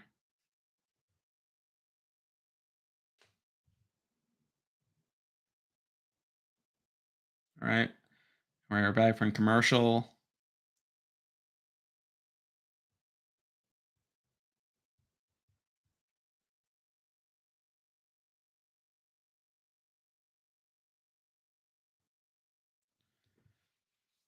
All right.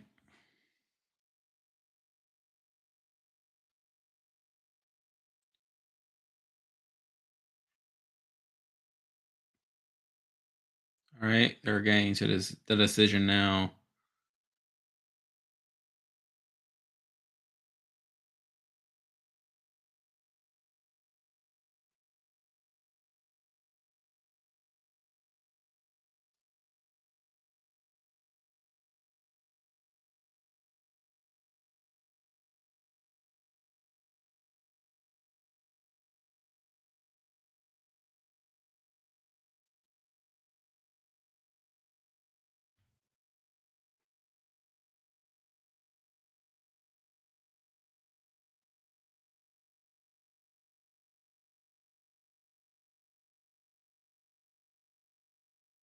Okay.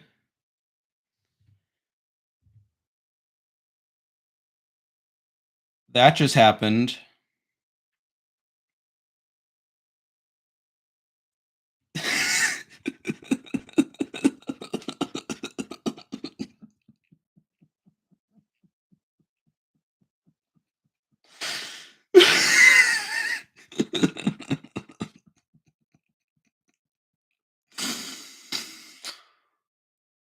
Oh, I love this season.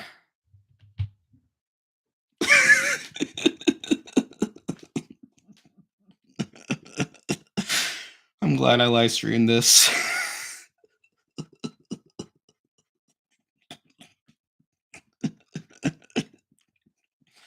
I'm sorry.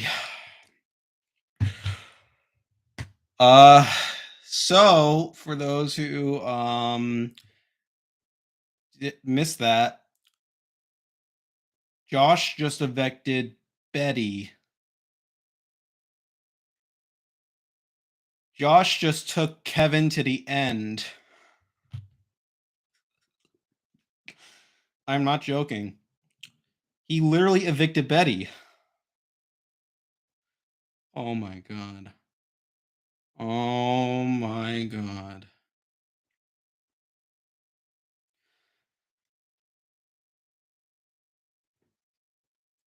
This is amazing. Oh my god. I can't believe it. He actually took Kevin to the end. And Betty looks so mad. This is something.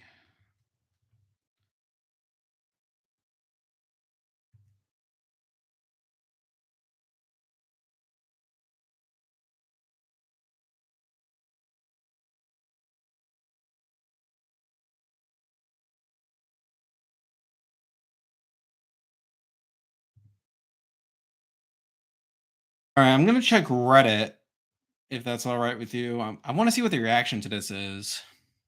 Because was there something that I missed? I mean,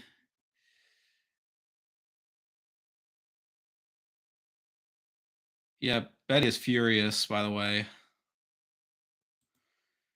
Betty's furious.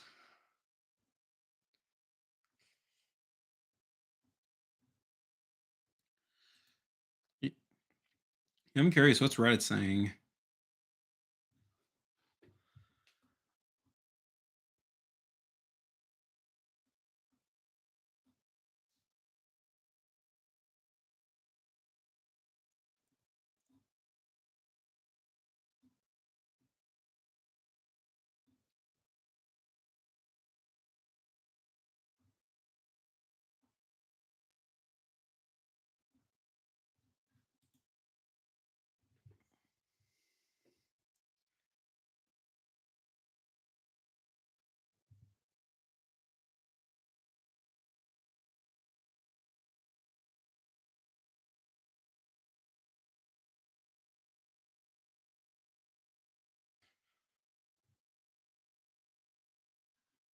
Yeah, yeah, Reddit is exploding. Um,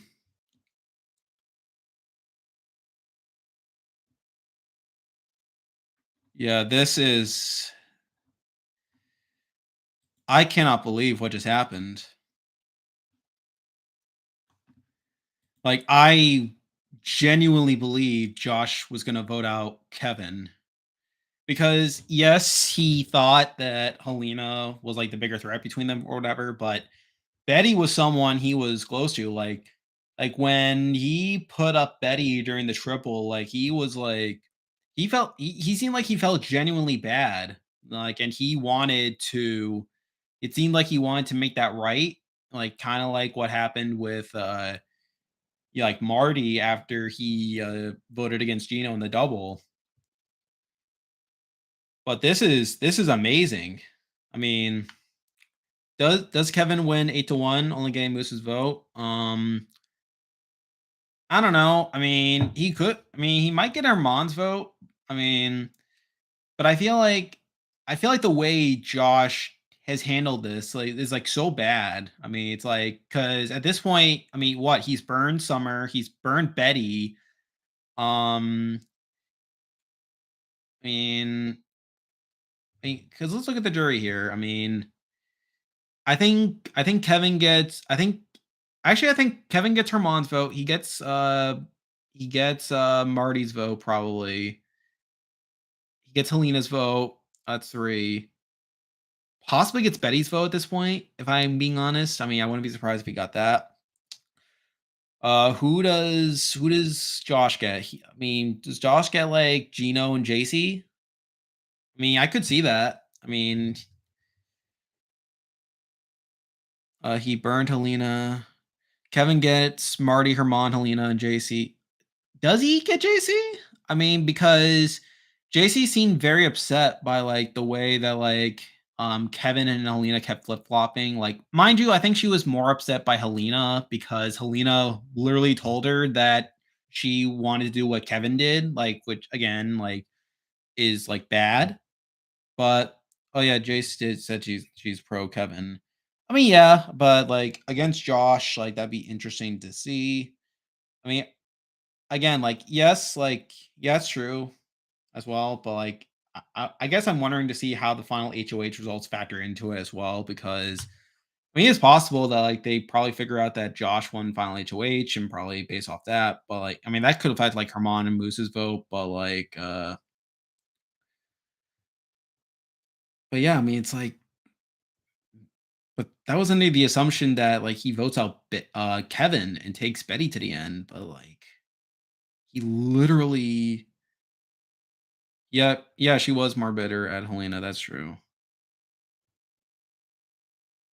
So yeah, I mean, Kevin probably runs away with this, like especially after this, like the fact that Josh votes out Betty, who is seen as like a much smaller player. I'm not sure about GOAT per se, but it's like someone who was perceived to be the inferior player to stay loyal to Kevin. And especially now that like the jury knows about Kevin's game uh through people like Helena telling her about the game, people like Marty propping him up as well. Like, all right, now they're seeing Betty on the jury, and Rissa's telling them about the comp results. She's mad like both were finalists. Yeah, like I could see. I mean, yeah, like we heard her say in the exit interview that Josh got to do what she's got to do, but she's like so emotional right now. Like she is like burned, and like the fact that she did it, that she voted her out to keep Kevin. All right, now they're doing the questioning, which all right, let's see how this goes.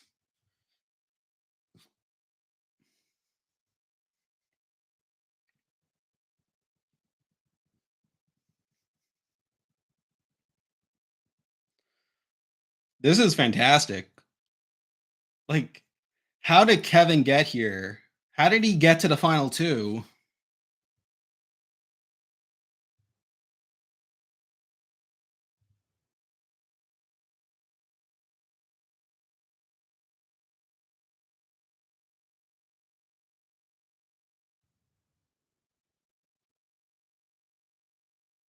Herman just asked this question. Yeah, Herman's voting for Kevin probably.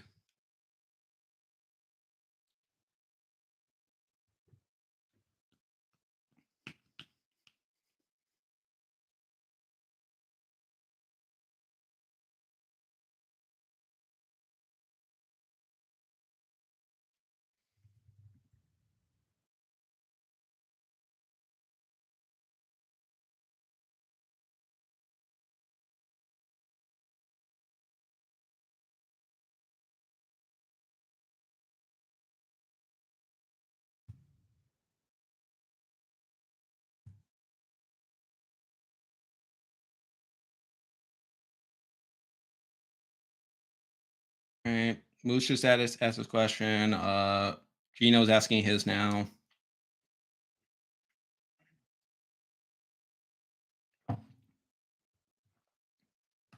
Yeah, I mean, if Kevin wins this, this is I mean, this is already one of the best Big Brother seasons I've ever watched. But I feel like now, if Kevin wins this, this could be one of the best Big Brother season, big at least Big Brother Canada seasons. Like I know people talk about Big Brother Canada BBCAN 5 is one of the best, and that's really good as well. But like, this is incredible. This is insane.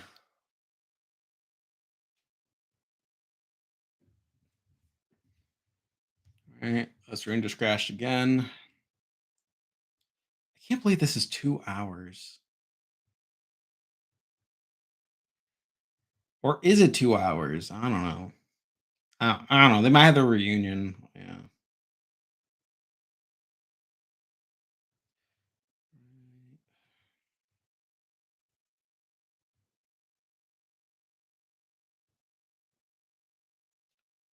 I'm just waiting for my stream to come back.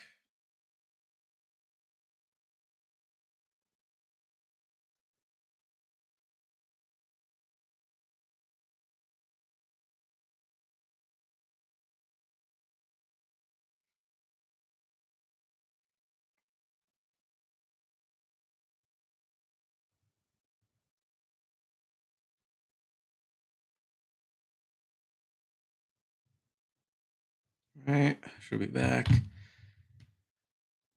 From what it seems like, I think Kevin's doing all right in the questions so far.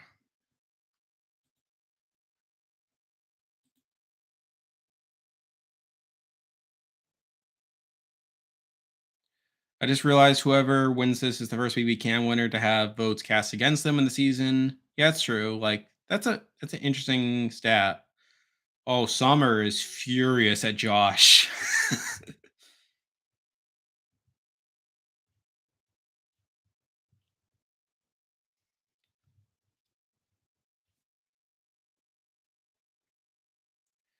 Yep. Oh yeah, that's true. Josh and Kevin had 2 votes against them. And wouldn't Kevin also be the first winner to be on the block at the end of week 1 as well? Because obviously, like Steve was on the block in BB17 week 1, but he won the veto. But I think Kevin would be the first to be on the block half like he would be on the block on eviction night on week 1.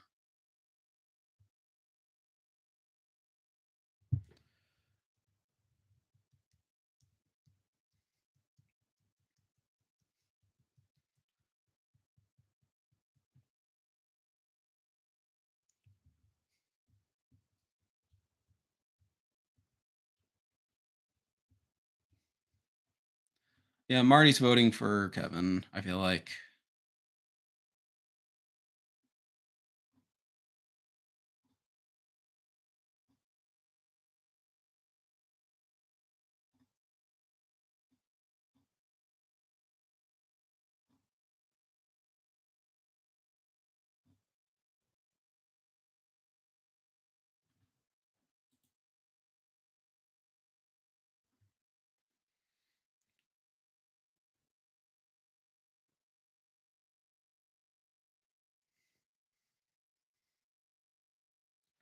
This may very well be a clean sweep. Again, I think Josh could get some votes here. but the fact that he cut Betty to take the fact that he cuts Betty to take Kevin to the end, especially like after like he like put both her and Summer on the block during the triple to preserve his loyalty to Kevin and Alina, like just feels like a really bad look. I mean, there's that.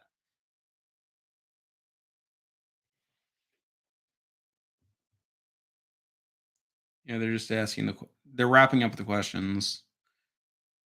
Uh yeah, Betty is up.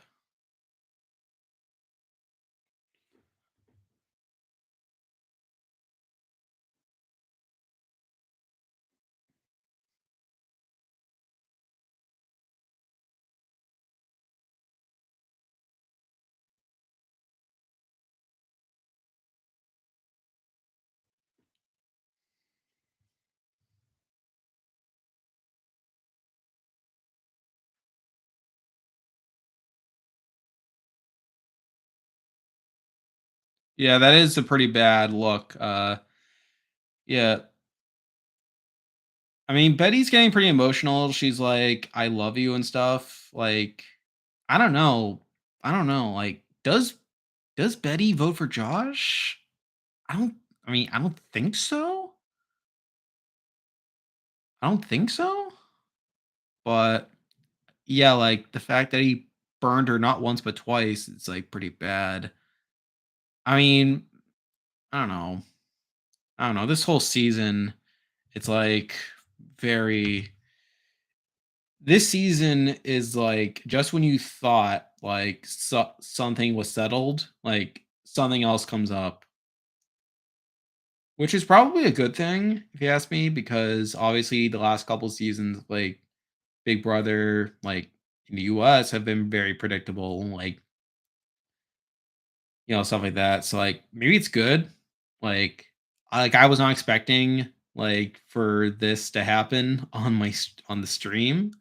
Like I mean, I'm kind of glad that it did. Like, again, like, it'd be amazing for Kevin to win in this way. Like, this is something. Like, this could be up here with, like, Wu taking Tony at the end of Kagayan. Like, this is this could be on that level, probably.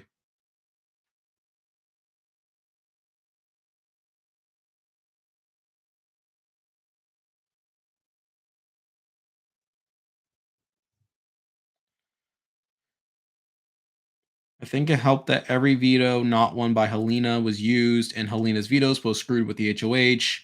Then this final HOH happened.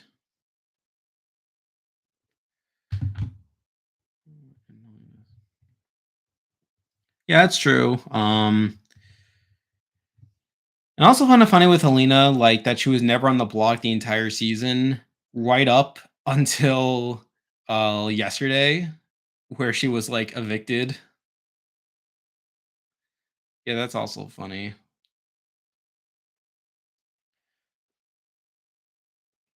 But yeah, this is a great season. Like this is gonna be a very interesting review. Very interesting player ranking to put together too. Like, so there's that. So the review is gonna come out next Wednesday. The was that the 11th, I think. And then the player ranking comes out the week after on the 18th. There's that. Mainly because like Friday is like survivor videos. And Monday for the next couple weeks is circle videos. Although it should be interesting. I actually recorded the survivor player ranking. I recorded the survivor player ranking power ranking earlier today, so that's something. I feel like at least Canada's vote is going to Josh. Is it though? I mean, I know Kevin's got like a big edit and stuff, like, and he's like a big character, but like, then again, like, they voted for Marty. They gave Marty like safety like one week, so like, I don't know.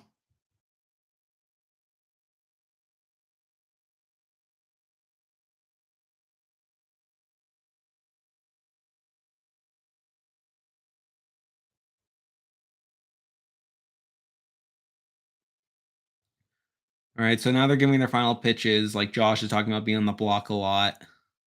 People in the indigenous community are from the East Coast and to win the Canada's vote unless Twitter band together usually.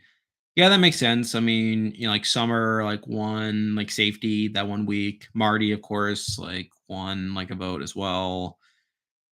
Kiefer won Canada's favorite vote last season. So I could see it. Like, yeah, Josh could get it. I just don't think it's gonna matter that much. I mean, or at least it shouldn't. I mean, could you imagine if after everything Kevin's been through, he loses the season because of Canada's vote? Like, how tragic would that be?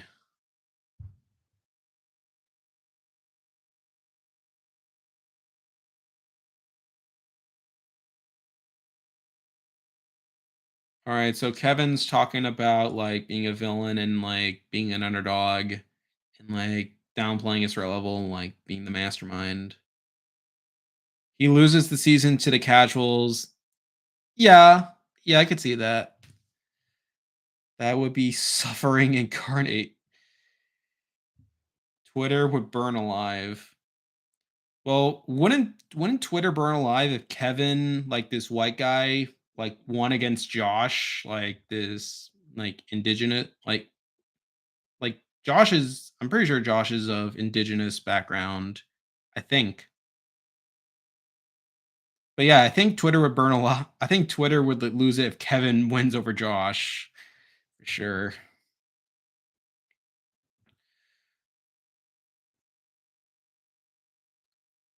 Yeah, that's also true. Like I think at their core they wanted yeah, like I think Twitter was out on the season once Summer was evicted. If Marty won is really when they would have freaked. Yeah. Yeah, I mean, to be fair, like Marty could have won if he had gotten to the end. Like I felt like he was at least before the triple. Like I mean, there was a point in the game where he was in somewhat decent position. It's just that like by the time of the triple, he was just such a massive threat. And to his credit, like he could have won out from that point. Like he is again, like he was pretty good at comps. Like and I felt like if he gone to the end, he could have won a jury vote, but like obviously he was such a massive threat that like there just wasn't much of a chance for it. All right, so now they're casting their votes.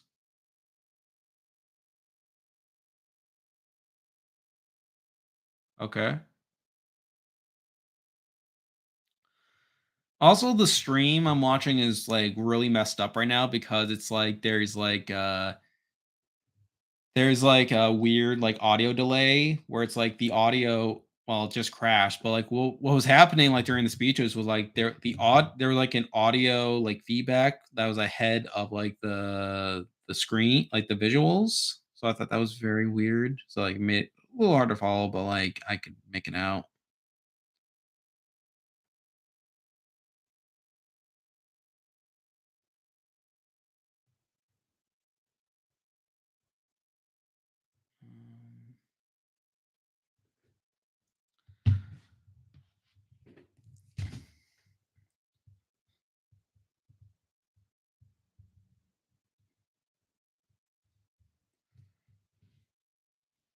All right, so Herman just voted. Didn't really give anything away, but he should vote for Kevin, I think. Okay. Moose probably votes Kevin, although I think the HOH, the comp wins probably factor in.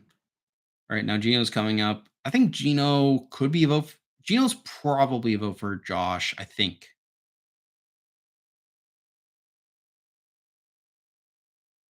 Yeah, I think he votes for Josh.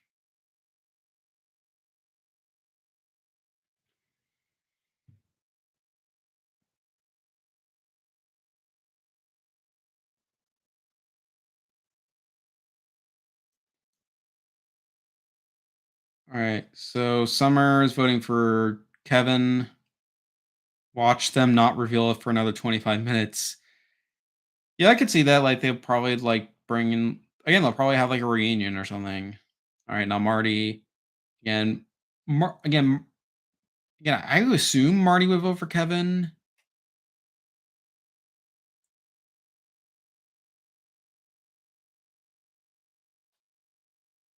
All right. I assume he's voting for Kevin here. Although I feel like in general the jury should be leaning Kevin. Although I do wonder how much the final HOH results factor into that. Because didn't it come out? Because I think Morani Review was talking about this not too long ago. Like he was literally talking about like the aftermath of like BBCAN10 and how the jury that season literally voted for the person that won final HOH. And it just so happened that like Ty was the one that Ty was the one who was perceived as playing the better game. Yeah, exactly. So like whoever wins final HOH wins the game. So it's like I don't think this jury is gonna vote based on that, but I don't know. Like I don't know. There seems to be a lot of people who value competitions here. So like that could be something here. All right, so now they're doing a reunion. Yeah, I usually don't care about the reunions.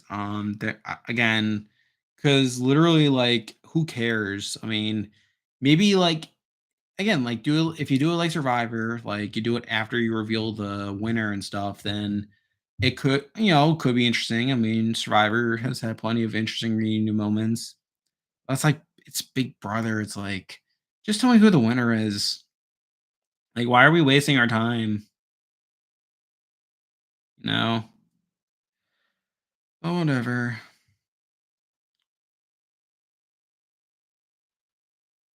So yeah, I mean, while we wait for the winner to come out, guess we could talk about other stuff. There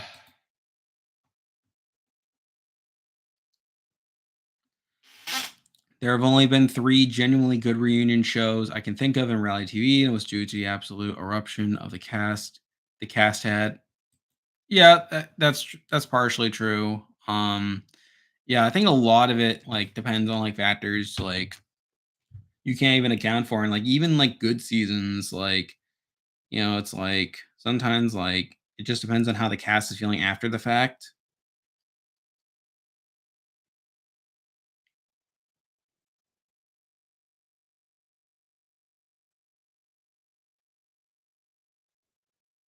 Final vote prediction 6-3. Okay. So who are the three?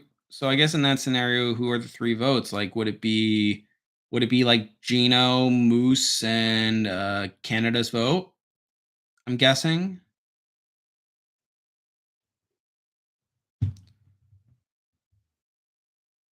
Yeah,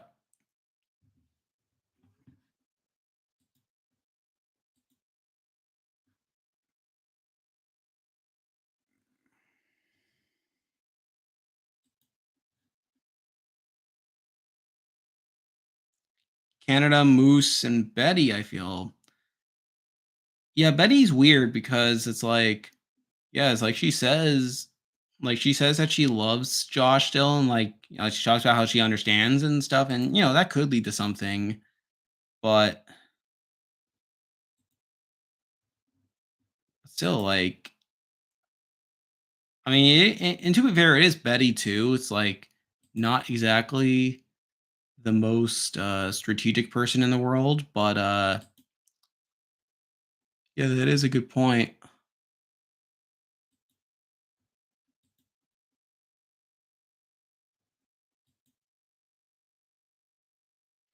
I feel she was hurt when Kevin said Josh playing for her to go up in the triple, but I think she will still do Josh. Again, it is very possible that she does vote for Josh here. I think that's a very real possibility. Like, yeah, I could see it. I think it could be like it could be like Danielle from BB14, where it's like Dan burned her over and over again, but yet she still votes for him at the end, even though like he had like no shot. So that could be a factor. Um,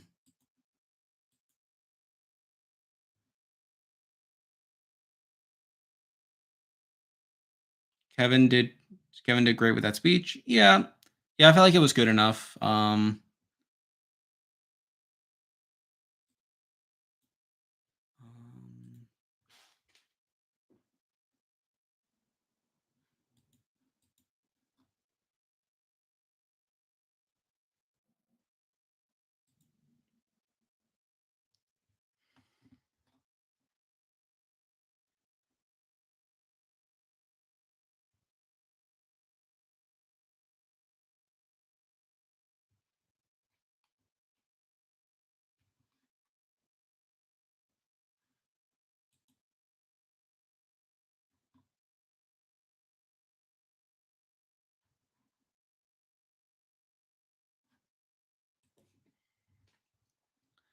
yeah, they're pretty much just doing the reunion right now. Not too much there.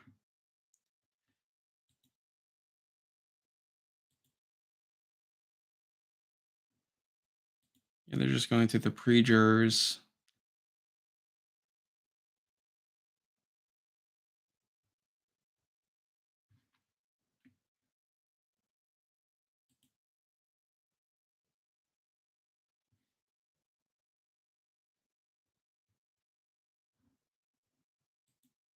I'm sorry.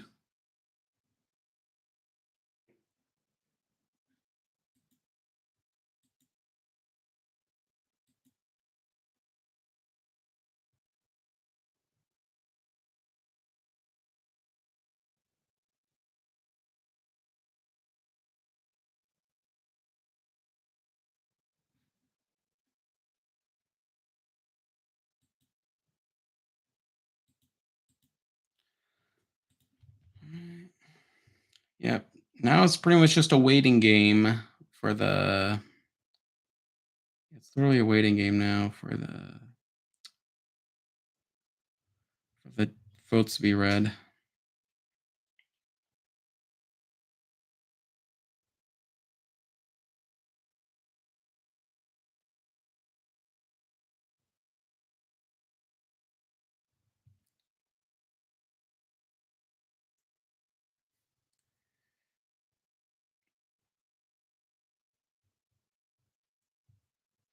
So as I mentioned earlier, I did record the Survivor Power Rankings earlier today for coming out tomorrow.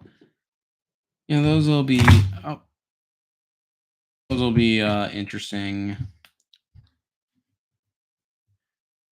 mean, the episode itself was like okay, I guess. I mean, even though like the high boot was like very obvious to me, like like I felt like right from the beginning, like it just felt like pretty clear, like and like they literally like gave like the visibility spike at the beginning. They set up the stuff early on for like Omer flipping Mike. They literally give high like an individual intro package in the episode as well, which again just driving it home even further. And I thought like the only way it could have been more obvious was if Jonathan won immunity, because it seems like him and Jonathan were like the two main targets there. So that's not particularly great. But, they still got the majority of the votes there. Sort of interesting that Romeo wasn't roped into the plan. Like, again, just showing just how out of it he is, like, just how the loop he is with from the majority's plans. And I feel like from that point on, like moving on to the actual rankings, like I'll probably talk more about them in tomorrow's video, but I mean, I could talk a bit about like the actual game being played right now, because I don't talk as much about that in the power rankings. So I think Omer is playing like a really great game right now. Like he's been the majority for most of the game. Kevin's winning. Kevin's winning. Yes, Bryce. I believe Kevin is winning, but with a season like this, you never know.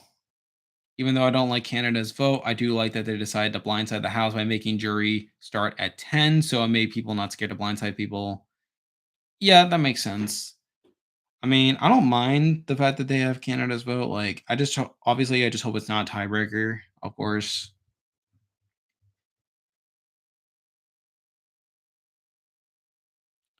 But yeah, about like Omer, like Omer's playing like a pretty good game right now. Like he's been in the majority the entire time, very well positioned. Like he was literally in the middle of the tribe. Like at the pre-merge, like he had Jonathan and Lindsay as close allies. Marianne, despite being at the bottom, like never seemed to be targeting him. I mean, it's especially like with the content that seems like she was targeting Jonathan. So like I feel like Jonathan is like a shield for Omer. So like I feel like there's that. Obviously at the merge, like like, again, he's been like really in the center of the majority for the most part. And obviously with this latest round with High going out, like High was someone that was not benefiting Homer's game. Like he was playing a very similar type of game. He obviously was closer to Mike than Homer was. So I feel like that's a great way of him getting closer to Mike as well, sort of solidifying Mike's loyalty. Or well, it wasn't really a blind side, but they tried to make it one. Yep. If you thought the Waffle House BB-Can 9 was messy, this house was basically as runny as an egg yolk. Yes, which is a good thing. I don't try to root for people, but from everything I've heard, it's hard for me not. Yeah, like I mean, Kevin's played the best game, and it's like I want to see that rewarded. And based on what I think the jury's going to do, I feel like it will be rewarded, which is great. Like, and I think there'll be a lot to talk about after the season too, like the fact that he was able to get Josh to save him not only at the final four, but also at the final three, even after making the mistake at the final five, where he was again, Kevin and Helena, like they literally screwed up the final five round. Like they were the Waffle House when it comes to like choosing between like Josh and JC. What are your thoughts on the SA cast? It's interesting. I mean, again, you can clearly tell that they're going deep into like a second chance sort of thing where again, like I personally like the fact that they have so many pre-mergers on the cast, like to the point where it's again, like from what I heard, like it's gonna be like a whole like they're gonna put all the pre-mergers on one tribe and then they put like the post mergers on another tribe again, really going all in with like the Return of the Outcasts. Like they literally meant like Return of the Outcasts, like Outcasts is in like early boots. And I think they picked interesting people as well. Like they got like Seamus, like first boot from Philippines. They got both Dino and Tevin, which again, like I am surprised they got both Tevin and Dino. Like both of them feel like they fill a similar archetype with like both of them being like fairly young, like super fan types, like male super fan types particularly. But like I don't mind the fact that they got both of them on board. I've been trying to promote your channel to my TMR friend. Oh, thank you, Bryce. I don't mind that. You know, I mean, I doubt TMR is ever gonna watch this because like he admits that he doesn't watch like other channels. Like he is aware of them, I know, but like he doesn't like actually watch them. He admits he doesn't have time to like watch them, which is fine. Like, but it's like, but yeah, like thanks. But anyway, like more about the SA cast. Like, yeah, Kalarmi was like the biggest shock for me. Like, which I don't know if I need Kalarmi on the season. Yeah, Felix too, but it's like for the most part, like I feel fine about like the pre-merge. You know who the biggest like question mark is? It was Teresa. Um,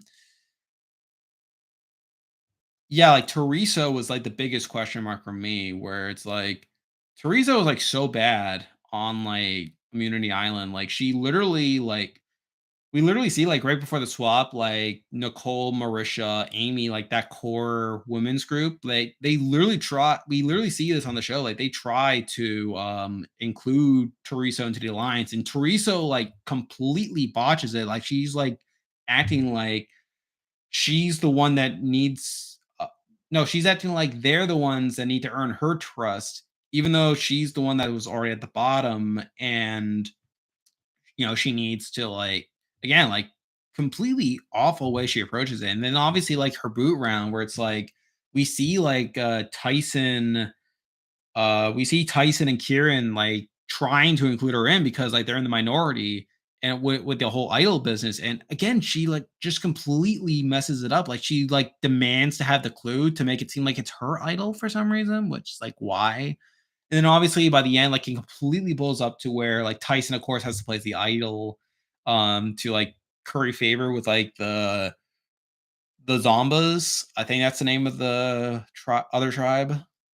And then yeah, like they literally do that, like they literally put themselves into a worse position because there's just no other way. Like they literally tried to work with Teresa, like no way. It's like even outside of that, like she's not like a great character either. So it's like, why is she here? Yeah, like so again, like Teresa was like the biggest question mark for me. Tyson actively idles her out over someone actually important to the majority. Yeah, pretty much. Oh, is TMR streaming tonight? Like, I mean, I know he streamed last week after at the final four. After like the no, not final four. I know he streamed after the triple, but like, is he streaming after the finale? Oh, interesting. I'll have to keep that in mind. Yeah, like I usually don't like I do watch his streams. Like I like not usually not live because it's like it's so late for me. Like I'm like an old person. Like I go to bed like no later than like midnight usually. So it's like it's super late for me.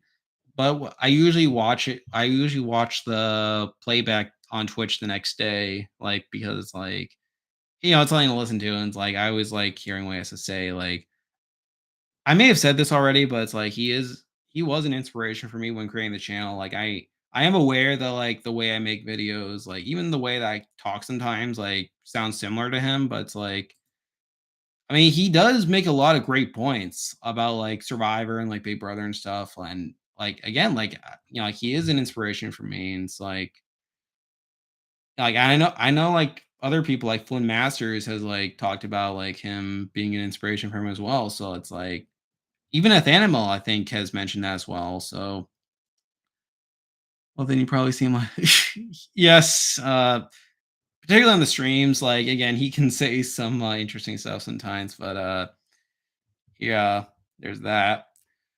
Oh, I didn't see your question earlier. You ever play Survivor Org?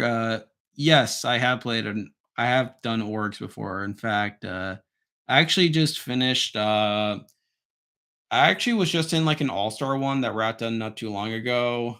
Um, yeah, like, that was okay. Like I got to the final eight, which was something, but it's like again, like Survivor for me, it's like obviously I enjoy talking about it a lot. I like watching it, but it's like actually playing it, like it can be something sometimes, like, and I can like look like a complete idiot, like sometimes. But where do you play? Or yeah, I play them on Discord. Yes, he does sass you a lot. But yes, yeah, they're still doing their reunion, by the way. Yeah, again, I don't care about any of this. Like, I don't pay attention to the reunions. Like, I am literally just waiting for like the vote results to come in. Uh, that's cool. You also play 'em on Discord? Yeah, in general, like, I don't play them as much, like, there was, like, a period, like, last summer, like, where I was, like, playing, like, a ton of them, but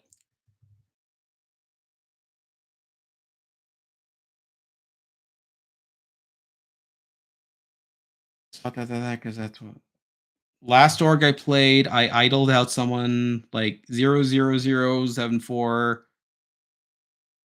So was it like a 14-person tribal or something? Like, how did that happen? Then I voted out the person I played the idol on right after because I wanted to make a joke, and they did not. I stopped after that because COVID org period. Yep. Yeah. Again, I got into orgs like last year, like, and there was like a period where I like played a bunch of them, like, and yeah, like I got like burnt out because like I played too many, and it's like also like my trajectory in orgs was like very weird because the actual vote was 553. Okay, three idols were played and all votes were negated. Okay. But my track record in orgs is like was like very mixed. Like I was very high variance. Like the first org I played, I kind of got swap screwed, but I did overplay in like the first round after the swap, so I was the vote there. Then I played two more, and then I did very well. Like both of them, like both of them, I got the final tribal. But one of them I like lost. It was like a final three, and I tied for second. And the other one I won. So I guess there's that.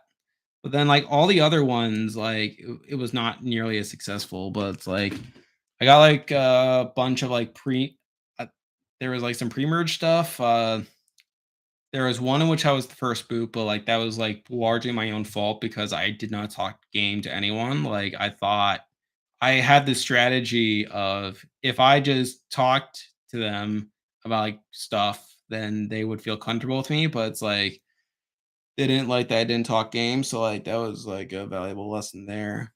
Got, like, some pre-merge stuff. There was there was, like, one where, like, I was, like, the second member of the jury. I got to the merge, but it's like that org I did not care at all. Like, I barely played, and there was actually, like, a couple rounds on the pre-merge where it's like I was, like, the target of the minority, and it was, like, a tied vote, and I had to, like, survive a tiebreaker. That happened, like, twice in that one, so, like, I was able to scrape there, but then it's like I was, like, an easy vote thereafter. Like, I didn't care about that one.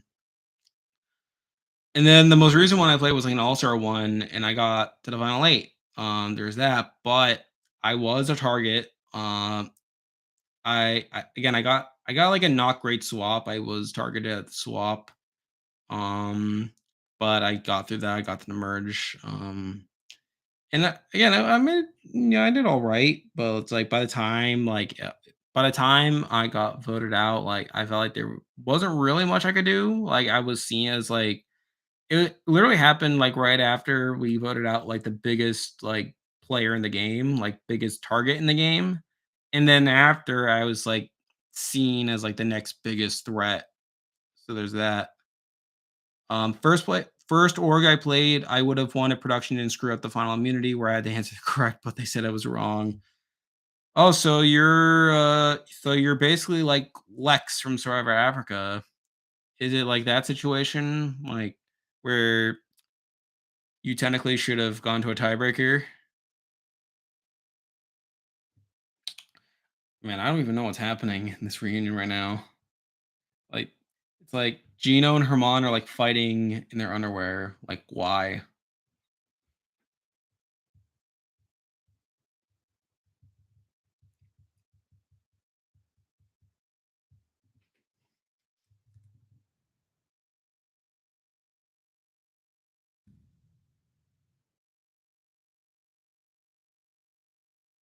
I'm about to be in an all-star org. I think I'm either going to be an end gamer or early boot. Were you like a big player like your first season in that org? Were you like or were you like a Rob Sesternino or something? I wasn't a big player. Okay, so interesting. But yeah, I mean, the thing about orgs is like, as long as you like, even in all-star orgs, like, as long as you like talk to people, then you should be all right for like a lot of the early rounds.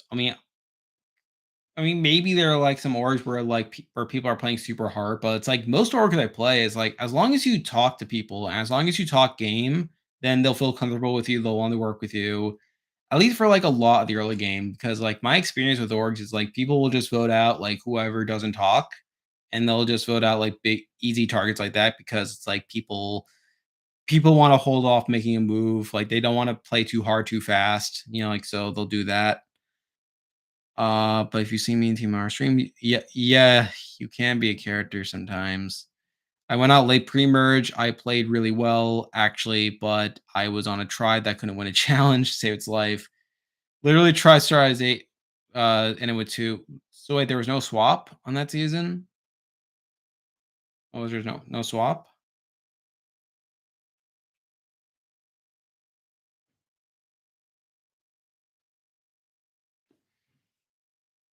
Yeah, so we're at commercial break right now. So I think they're gonna read the votes soon, hopefully.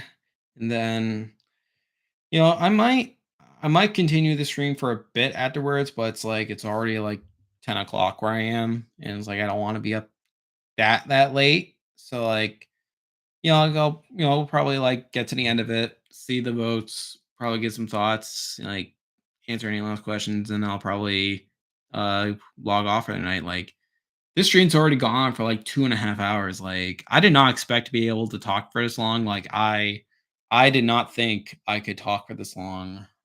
But you guys have been helping out. Like, so there's that. No swap, but I think that there's probably a lot of connections in that game, and I don't have any. So yeah, I could really be screwed. I mean, yeah, I mean, all-star seasons, like, connections could be a factor. I mean, it just depends on, like, how big your org is. It just depends on how big it is, how long it's been running, because I personally did not have that many connections in the all-star org I was in because, like, I played, like, an early season. So, like, the all-star season was, like, season 6. I played in season 2 originally, and I wasn't that active in the community, like, afterwards for a bit. Like, so, like, yeah, like, I was in it to a degree, but, like, I didn't, like, go out of my way to, like, meet these people or talk to them before the season. But honestly, it's like once I was able to get out there, like, I was able to, like, talk to them, like, and they were very open to, like, working with new people, and, like, there's that, so it's like the org I'm going into is 8th season, run by Great, by my friend. If you want, I can hook you up with him sometime. I mean that would be nice. I'm not really looking to play orgs right now. Like again, like the main reason why I played the All Star one was because like again it was an All Star season. So there's that. He runs it really well. Yeah, like I mean that is great. Like again, like I mean it's good when you have good orgs like that. Like I guess like I'm just like not someone that like wants to like do too many orgs in general because again, orgs take up a lot of your time. And it's like even the ultra one, like it really took up a lot of my time. Like even when I was like out with people, like out to dinner and stuff and like out like doing stuff, like yeah, like I would just be on my phone a lot, like just to like send messages to people. So it's like I don't want to, yeah, exactly. Eats up your thoughts too. Like so yeah, it's like I had my fill like last year. Like I did like a bunch. I had some success with some, but it's like again, I'm not opposed to like playing orgs again in the future. It's just that like, like I want to take like a bit of a break like after that. So it's like but yeah, like I would be interested to like know what that org is, know about that particular org. I'm only doing it because I wanted to get back in that guy's game for over a year now. So yeah. I find orgs far too stressful for me, not because playing them stresses me out, but more thinking about them stress me out. Yeah, yeah, I get that. Again, like, in fact, actually, in the All Stars org I was in, there were there were actually 3 quits in the post merge, which was really insane. Like, 2 of them actively cited them. 2 of them actively cited the game affecting their mental health, and the other one had a trip to go on where they wouldn't have internet. Also, I just got voted out. Okay, The moment of truth. We are reading the votes. All right, so we got a zero in. It is time to reveal the winner.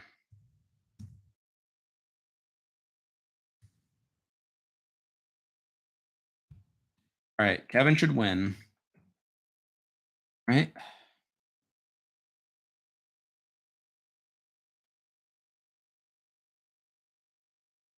Oh, interesting. So did Canada's vote first? They voted for Kevin. All right.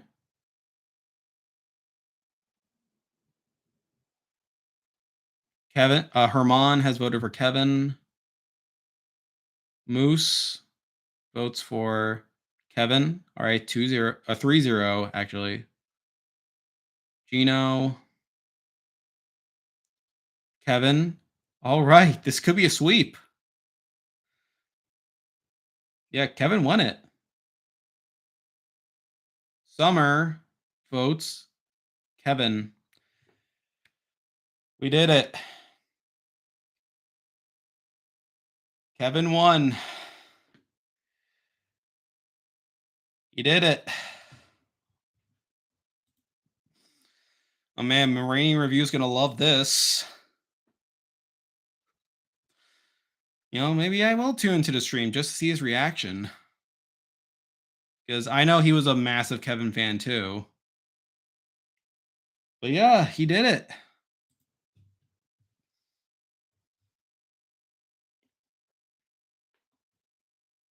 All right, guys, check Reddit, see the reactions. Yep.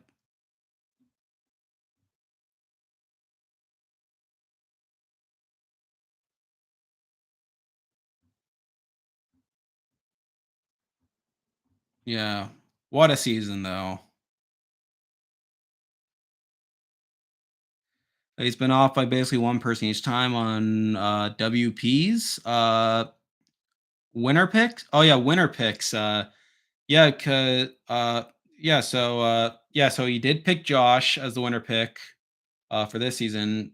He picked Jed for 9. So like again, he was close. Like he was down between like Jed and Ty, but he picked Jed. But to his credit, like he picked Xavier. He got one of the biggest threats in 9. Yep, exactly. Again, but again, he's gonna love this because he was a massive Kevin. He's been a massive Kevin fan for like a lot of the season, and I think he's gonna rate him highly on the winner ranking too. Which, again, pretty good. Do we know if it was unanimous? Do we know? Do we know if it was unanimous?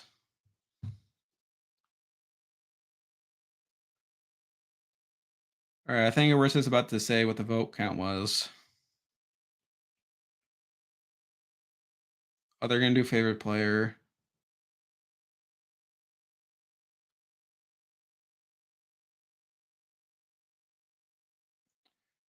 All right.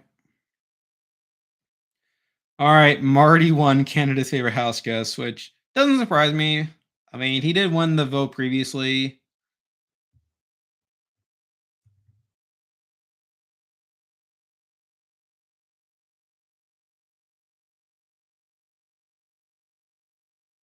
All right. All right, so that is the show. Yeah, I didn't see the vote count though. Was it unanimous or uh was it like 8-1 or 8-1 or something? Yeah, because now I'm curious. Like, what does Reddit say? Was it unanimous?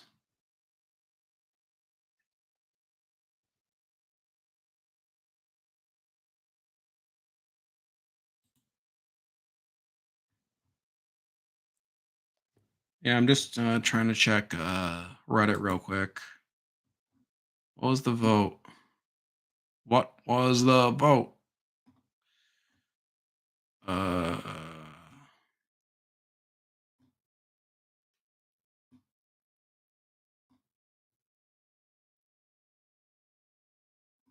Almost got unanimous.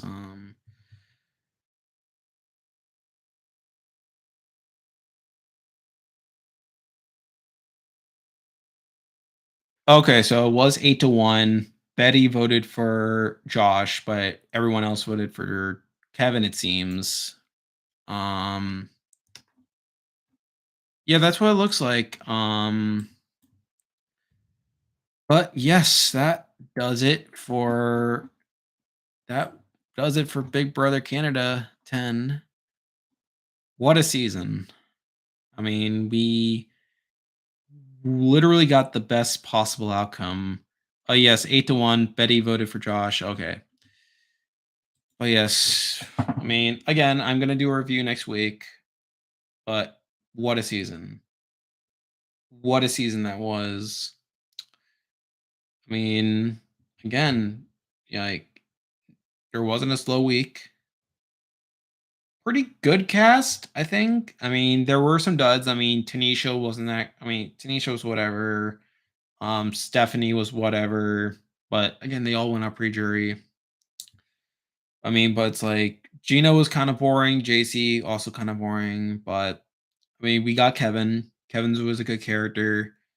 Josh was interesting to watch from a gameplay perspective.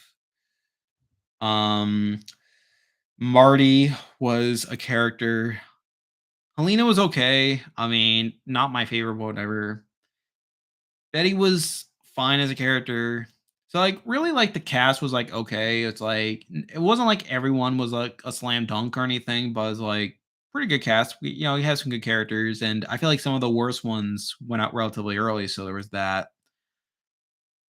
Gameplay wise, it was really good. Like again, very chaotic. No, really no slow weeks.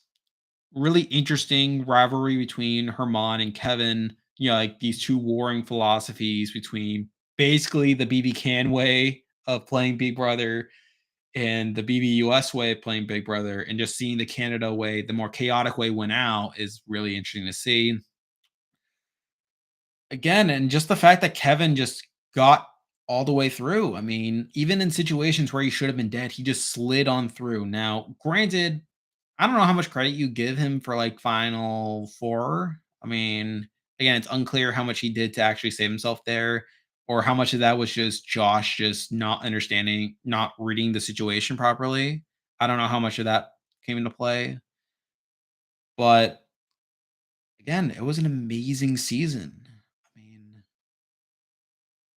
this is better than BBCAN 9, in my opinion. I mean, this literally had a lot to offer. I mean, good enough cast. I mean, not the best cast, but good enough. Like I said, great gameplay, interesting story, and the winner. We got the best case scenario for a winner, where Kevin wins, and he does it by. He does it in like the most surprising way. But yeah, it's gonna be an interesting review. It's gonna be a very interesting player ranking. I mean, it's gonna be interesting seeing how like other YouTubers respond to this, how people talk about this season moving forward. And in hindsight, I'm just glad that I got to do this. I'm glad that I got the chance to record my reaction to this because, again, if you had told me at the beginning of the night that Josh would have evicted Betty over Kevin, you know, maybe I would have believed that. I mean, to be fair, I thought Kevin was dead at 4. Like, seriously thought that either Josh was going to. Well, actually, no, he nominated, Kevin and Betty on the block initially, which another thing, like, why? Why did he do that? Again, Kevin should have been, like, dead at 4, but, like, he just got Josh to, like, take him, or save him at least, and well, no, he got Betty to do it too. It's like it's just so insane. Just from start to finish, like yeah, exactly, jaw still dropped after that, like, again, I had my reaction on camera, like, I could not believe it. I genuinely believe Josh was gonna evict Kevin at 3. Yeah, pretty much, like, yeah, he deserved it. He fooled everyone. Oh my god. Yeah. Business B, let's get it. Yeah, there were a lot of great quotes from this season, like, there's again, Business B quote. I also love like the no that Taryn used all the time in the live feed updates. Kevin also had a great one that was used a lot. It was like the slither through quote. Like I love that one as well. And yeah, and I don't know what else to really say right now. I mean, it's getting late for me at least. Gotta get to bed soon. I mean, it's not too bad. I'm working from home tomorrow, so it's not gonna be too bad. But yeah, what a day. I mean, I'm just so happy. Like, I wanted Kevin to win so bad. I know a lot of people did too, and I know there are people that were like standing Kalina, standing Betty. That no, they wanted Betty for like a train wrecky sort of way. I know there are some people that wanted Josh win, but like I just wanted a Kevin win so bad. And the fact that we got it, not just got it, but got it through like this complete roller coaster, it's just hard to describe really. And like I'm sure I'll calm down at some point. Next couple of days I'll probably calm down. But it's like in the moment, like just seeing this all play out, just seeing like the fact that we didn't have feeds, like the fact that like for all intents and purposes, like the game should not have ended the way that it did. It's just unbelievable. And yeah, I'm glad that I could have done it this way.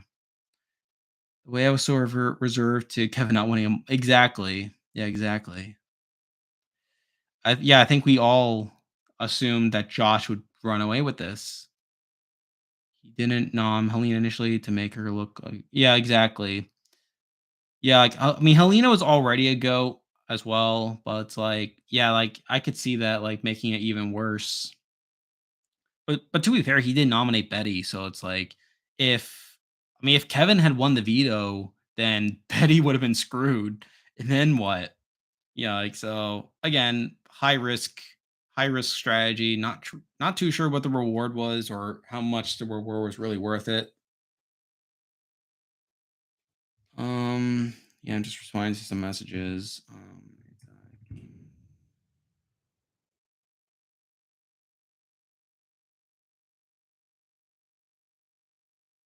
I want Josh to win until the triple, then Kevlina all the way.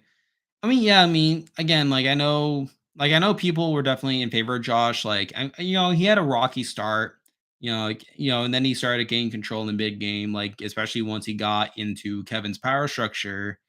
Um, but yeah, I mean, it was so clear that Kevin was just the biggest player out of all this. Like he was clearly the one pulling the strings for a lot of it. I mean, and yeah, Josh did have control, but it's like, I mean, he also wasn't the best player to me. Do noms at 4 never matter? It depends. I mean, yeah, usually they don't matter. I mean, really, veto is everything. But obviously, you do run the risk. Like if in that situation, if Kevin had won Final Four veto, then again, yeah, he would have been screwed. Betty would have been screwed, and then in turn, like Josh would have been going to 3 with Kevin and Alina, which, to be fair, like was probably the best case scenario for Kevin in the long run. I mean, seeing how Josh thought Kalina was the bigger threat, but still, yeah. But yeah, they usually don't matter that much. I honestly feel Josh barely wins against Betty in a final two. I mean, again, like I still think if Josh had taken Betty to the end that he probably wins. Because yes, Betty did win like some comps in the end game and stuff, but I feel like again, Josh winning final HOH, getting that third HOH, voting out Kevin and then taking Betty. I feel like Betty's main argument was just winning competitions. Like, I mean, because we heard like Herman and Moose like early in the jury phase being like they didn't respect Betty because she didn't win any comps. But then she started like winning veto and then she won HOH at 5. And then yeah, like that definitely garnered her respect. But I feel like with that versus like Josh's like 3 HOHs, like stuff like that, like I feel like that would have like effectively been a wash, basically. Like depends on Canada's vote. Again, I don't think Canada's vote would have really mattered in any scenario. Like, I feel like no matter what, like the numbers would have been there for a clear winner without Canada's vote. Josh Josh win, Betty versus yeah, yeah, Kevin wins against anyone. Kevin wins against both of them at least, and he obviously wins against Selena as well.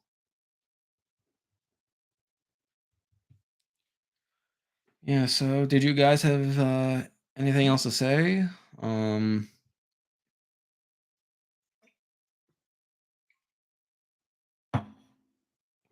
hmm, but yeah, I mean so yeah, I mean, yeah, like I said, like I do have a review coming out on next Wednesday. Player ranking the week after. Tomorrow is the episode 10 power ranking for Survivor. So that should be something. Oh yeah, next week is do or die too. I almost forgot. No, I didn't almost forget, but yeah, I did make that do or die video, which is doing pretty well. I mean, like I didn't make that as a way of creating more like general Survivor content, but that is something Kevin was shocked he won. Yeah, pretty much. I mean, I think a lot of him was shocked, like all the everything he did in the game just worked out.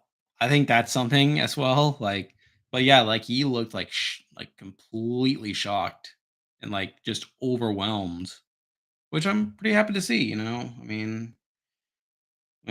The like his road there was like insane. But yeah, I'm probably going to log off at this point. I know Josh gets JC, Chino, Arnie, and Helena against Betty. I'm guessing you mean against Betty. I mean, I think so. Oh, I'm glad. I'm glad you've been enjoying the content. Like, admittedly, like Big Brother seasons are harder for me to cover than like Survivor seasons because it's like with Big Brother, it's like what I usually do is like I watch like the live feed updates like that Taryn Armstrong does. That's like a big source for me. Like, like again, I have to give like RJP like a lot of credit. Like the fact that they're able to like have people that can like cover this stuff like 24/7 or close to that is like pretty insane. Like, but yeah, like I owe them like a lot for like helping me like follow what's happening in the game, like the day-to-day events. Because like again, I don't have time to like watch live feeds, and especially for BBCAN, like I don't have the means to do it either. Like I know there's a way to do it. I know there's a way to like get like a VPN to do it, but it's like I don't like bother with that. So there's that. But yeah, like I mean, yeah, like Big Brother is like harder to cover than usual with Survivor because like there's just so much to cover. It's like so many day-to-day events, like just not knowing like what's gonna matter, what's not gonna matter. Whereas like Survivor is like more so based on around the edit. So there's that. Um, but yeah, like I said, I'm probably gonna log off right around now. Yeah, so the video will be out tomorrow morning. Um, Probably a circle video out tomorrow on Monday. Can't believe I didn't talk at all about the circle, but I guess that's probably going to be what the video is going to be about. So there's that. And yeah, moving forward, I mean, just more content for the channel. I mean, I might do this again for the Survivor finale. I haven't entirely made up my mind yet. Like, in fact, before today, I didn't know I was going to be able to do this. Like, I felt like I wasn't gonna have the availability to do it, but it's like again, I'll have to see what happens. Like, I'm not gonna make any promises that I'm gonna do one for the Survivor finale. Like, I just have to see because usually I watch Survivor with like other people. Like my mom's really into Survivor and she watches it with me, usually the new episodes. And I don't know how she would react to me like live streaming while she's also trying to watch it.